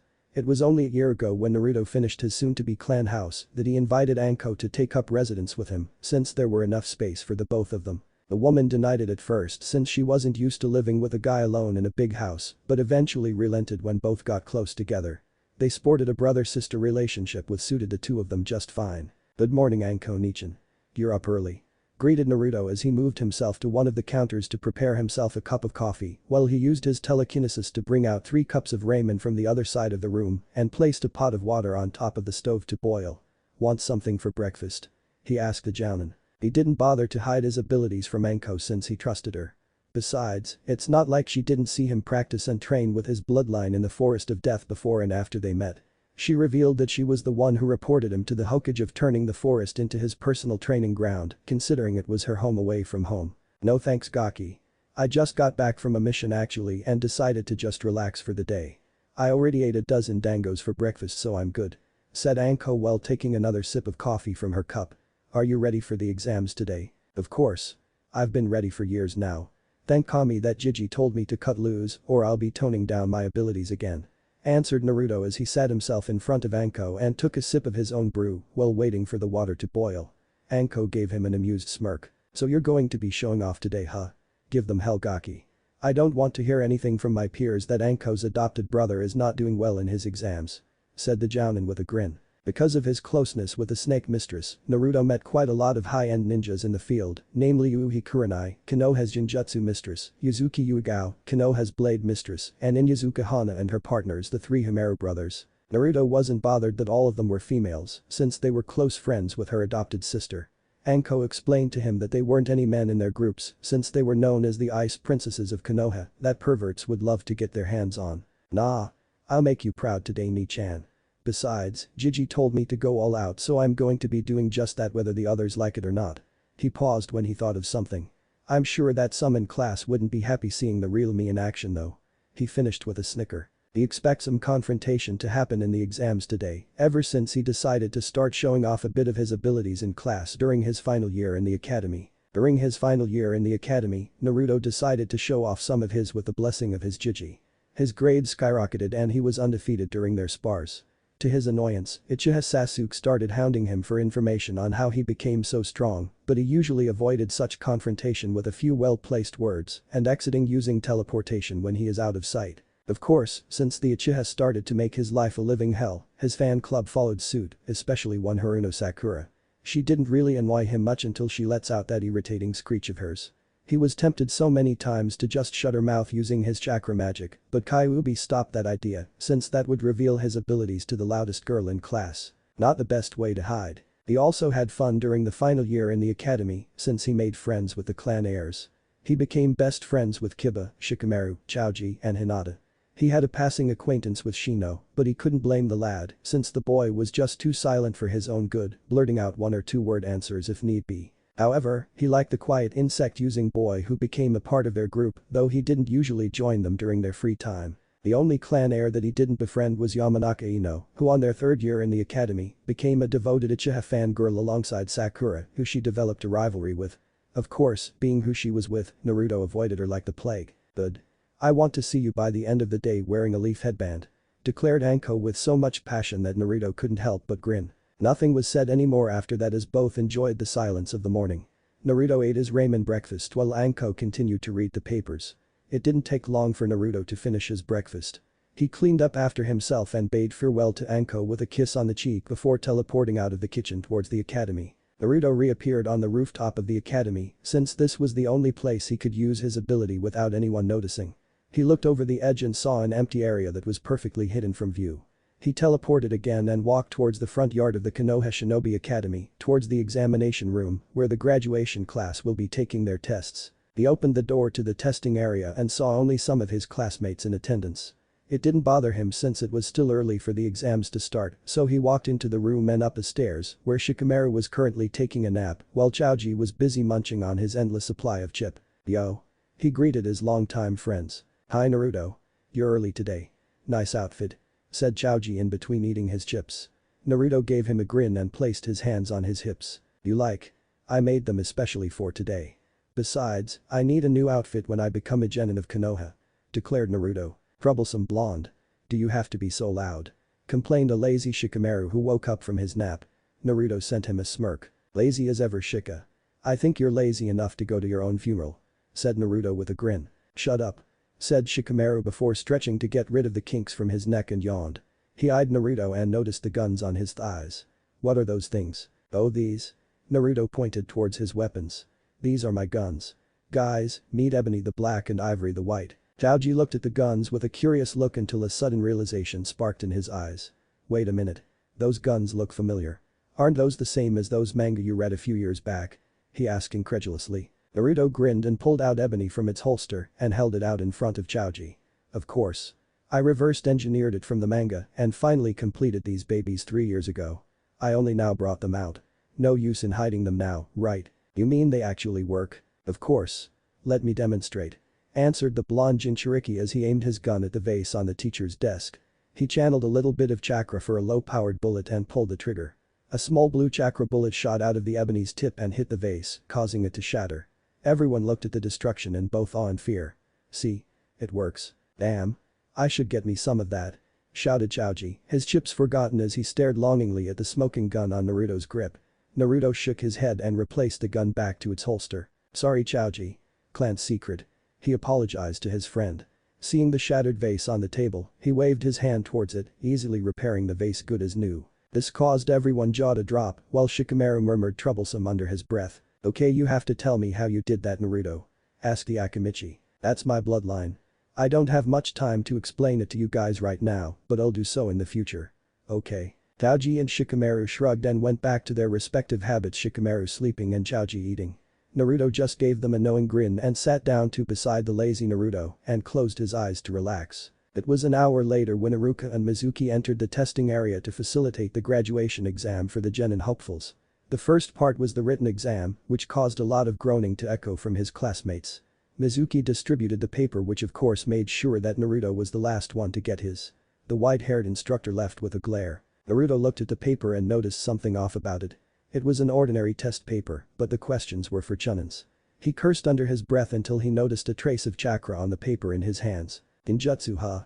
Thought Naruto as he sent a small burst of his own chakra towards the paper, effectively cancelling the illusion, revealing the questions for genins. It seems that Mizuki is up to his old tricks again. Said Kyuubi, who immediately saw the illusion on the paper but kept quiet to see how Naruto would react. Fortunately, his container didn't disappoint. Meh, I wouldn't put it past him to stop now. He's been trying to disrupt my education for the 5 years I've been in the academy. He said while answering the question, which he found quite easy thanks to his daily nighttime reading in the Konoha library. Naruto was amused to how much his teacher would go just to fail him, only to be thwarted every time by the blonde. He will realize that his plan failed. I think his next step would be to change your answers so you'll come out with a failing grade. Mused Kyuubi in his mindscape. Not if I have anything to say about it. Grouched Naruto. He finished his test within 30 minutes, giving him the rest of the hour to relax. He used his pen to trace a stasis seal on the edge of the paper and pushed a little of his chakra into it to activate. There. Now anything that is written in the paper before the seal is placed and activated cannot be changed. What seal was that? The fox asked curiously. He saw the seal Naruto placed on the paper, though its use eluded him. That was a stasis seal from my dad's book. It preserves the object after the seal is placed. In other words, my answers will stay on the page until I remove the seal. They can add anything on the paper, but the original text will stay in place. Ingenious, right? Explained Naruto with a mental grin. Indeed. The yondaime was quite a genius on seals. Did you finish all his books? Asked Kyuubi. Yeah, I did, but I need to be tested to determine my exact level. The only person who can do that is Iro-Senin, but he is currently out of the village. Said Naruto, thinking of the white-haired pervert that he met a year ago after being introduced to him by the Hokage. He found out that he was his dad's sensei and trained him to become one of the most powerful shinobis in the elemental nation. He also discovered that he was his godfather but wasn't able to take care of him due to his duties outside the village as a spy master. However, even if he didn't take care of Naruto, he sent enough money for the boy, which was the source of his allowance. He forgave him immediately since he was too mature to hold a grudge, but he hated that his godfather was a pervert or a super pervert, as he liked to boast out loud in front of Naruto, which forced the blonde to hit him on the balls by a low-powered bullet from Ivory. When is he planning to come back? Not sure, but Gigi told me that the pervert will be returning to Konoha during the Chunin exams this year, so I guess I'll ask him then to test me to determine my exact rank in seals. Both lapsed into silence to wait for the time for the test to finish, which didn't take long when Iruka called out for everyone to stop and Mizuki to go around picking up their test papers. His eyes bugged out when he got to Naruto and saw the blonde's test papers, complete with answer, which caused him to level an intense glare at a serenely smiling Jinchuriki. When a sullen Mizuki finished getting all the papers, Iruka called out to the class to step outside to the training ground adjoining the academy for the next phase of the graduation exam, weapons throwing. For Naruto, the exam was quite boring. It was quite predictable who would be doing good and bad, since he had already determined who will be passing the exams. Of course, the clan heirs were all safe since they have their own families to train them and the skills needed to pass. Uchiha Sasuke, despite not having his family for training, got a lot of it from random shinobis who offered him a lot of advice for his growth. He also knew that Sakura would be passing as well despite her loud fangirlish personality. She had the book smarts to pass the written exam, average skills in both Taijutsu and weapons. Her chakra control, of course, automatically passed her for the basic academy jutsu requirement. Uzumaki Naruto, Iruka called out. Naruto pushed himself off the tree he was leaning on and approached his favorite sensei, who smiled and passed him 10 kunes. Okay Naruto. I want you to throw these kunes at the target indicated on the training dolls. You will get a point for each kunai that hit the target. Accuracy is the key here. Ready? Dolphin named Chunin asked his student. Naruto nodded at the instructions and spread his feet to center himself. After taking a deep breath, his hands blurred as he threw one kunai after the other, hitting the target at pinpoint accuracy. Thanks to his gun training, his eyesight and accuracy was off the charts.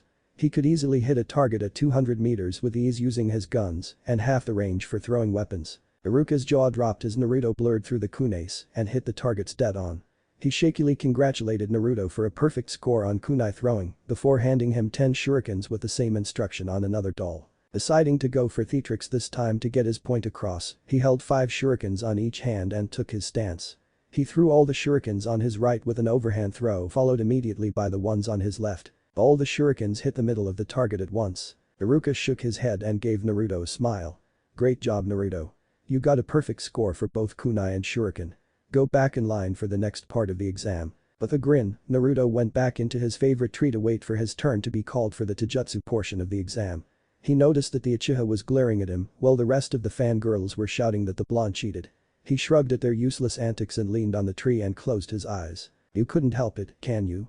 Asked a snickering fox. Naruto already knew what his tenant was talking about. Of course. Did you see their faces? If only I had a camera, I would have taken a picture and have it framed to hang on my study. Said Naruto with a grin. What are your plans for the taijutsu portion of the exam? Asked the fox, curious what the blonde have in store for the instructors who will be conducting the spar. I'm not sure. If it is Iruka-sensei then I'll be toning it down since I don't want to hurt him. However, if it's Mizuki then I think I'll resort to Taikai, that is if it's allowed. Mused Naruto. You should ask Iruka at the start of your match. I would guess that Mizuki will be sparring with you for the exam since he seems to have a beef for you. You think? Naruto said sarcastically to the fox for stating the obvious. The taijutsu exam caught a little of Naruto's interest since he wanted to observe how his friends would be faring in their own respective matches. The rules were quite simple. The academy instructors will be sparring with them and the genin hopefuls were required to last for 5 minutes to pass. There was no way for a genin to beat a trained chunin, so they made the exam to see if they can stand up to them in a fight. Naruto grinned when Mizuki announced that they wouldn't have to stick to the academy taijutsu if they wanted to use their own, which was a direct jibe to the clan heirs who had their own set of taijutsu styles to showcase. I guess I will be using Taikai after all. Mizuki just dug his own grave, said Naruto with an evil smirk on his face that caused those around him to step back. Indeed. Give him hell kit. Replied Kyuubi, which Naruto gave a nod. The match was quite interesting to say the least. It seems that his friends were using their own set of taijutsu style to make the match more interesting. Shino utilized the basic academy style but with a slight variation normally used by an Aburam because of their longer reach. He landed a few good hits on Iruka who was able to dodge the rest despite the difference in range. Of course, he survived for 5 minutes and passed. Taoji, on the other hand, had the finesse of a bulldozer overpowering his punches, which Mizuki carefully dodged since he knew that one hit would practically knock him out because the Akimichis were well-known powerhouses in taijutsu. The 5-minute mark passed with Taoji passing and Mizuki sighing in relief that he survived without a single bruise. Sakura was a surprise. She used the academy-style taijutsu since she came from a civilian stock. However, it seems that she was able to properly utilize the style and used her small build to avoid the hits from Iruka. Naruto could see that his favorite sensei was taking it easy on the girl, much to the blonde's amusement. It was Hinata's turn on the field and Naruto couldn't help but marvel at the graceful movements of the Juukin. However, there seems to be a solidity to the stance that doesn't feel right for the flexible girl. He also noticed that the Juukin has a passing resemblance to his Taikai and noted that it was quite possible that his style was the original form of Juukin, but he dismissed it as irrelevant. The match ended with Hinata passing with Iruka's shoulder being immobilized when the girl got lucky enough to get in a hit. It was Kiba's turn to spar and Naruto grinned at the massacre happening on the field. Due to having a ninkin which was allowed since an Inuzuka fights with one and as part of their taijutsu, Mizuki was busy trying to dodge twin tornadoes of claws and wind from both Kiba and Akamaru. The match ended when Kiba managed to hit Mizuki on the stomach with a well-placed punch, knocking the breath out of him. Shikamaru's fight was anticlimactic to say the least. Due to his lazy nature, Shika decided to just dodge without bothering to attack. He passed due to technicality since he lasted for the whole 5 minutes without getting hit by Iruka. At the end of the match, Naruto mused if the entire Nara clan was an expert in dodging or maybe it was just one of Shikamaru's quirks. Next was the Uchiha, the so-called prodigy of their group. To put it simply, Mizuki threw the match by giving the Uchiha a freebie and not bothering to put speed into his attacks. He was felled in 2 minutes by a well-placed uppercut by Sasuke that caused him to win the match.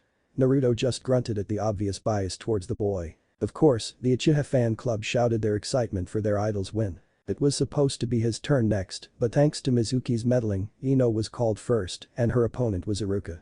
Naruto had to give it to Mizuki, he played with Iruka very well to make sure that he is Naruto's opponent. Another boring battle later where Ino survived for 5 minutes, it was his turn next. He immediately went into the ring facing Mizuki when Iruka called him for his turn.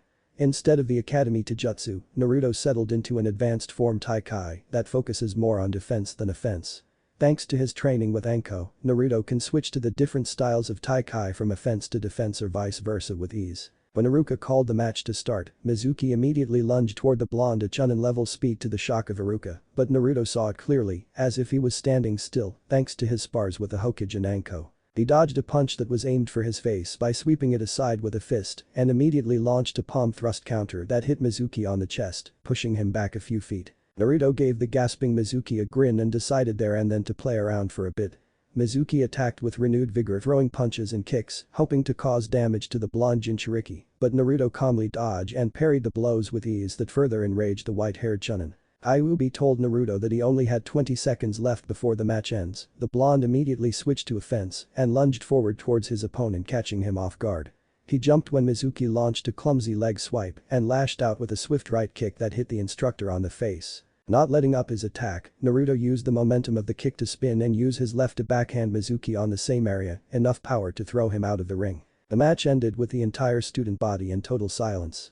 A genin just knocked a Chunin out of the ring in 2 well-placed hits, and it was obvious to his friends that Mizuki wasn't holding back. The silence was broken when Iruka announced Naruto as the winner. What if Naruto has the gravity bloodline naruhina? Thanks for watching my video till the end. If you enjoy this content, then do consider subscribing to my channel and leave a like if you guys need the next part, comment down, and thanks for watching the video and see you guys in the next video.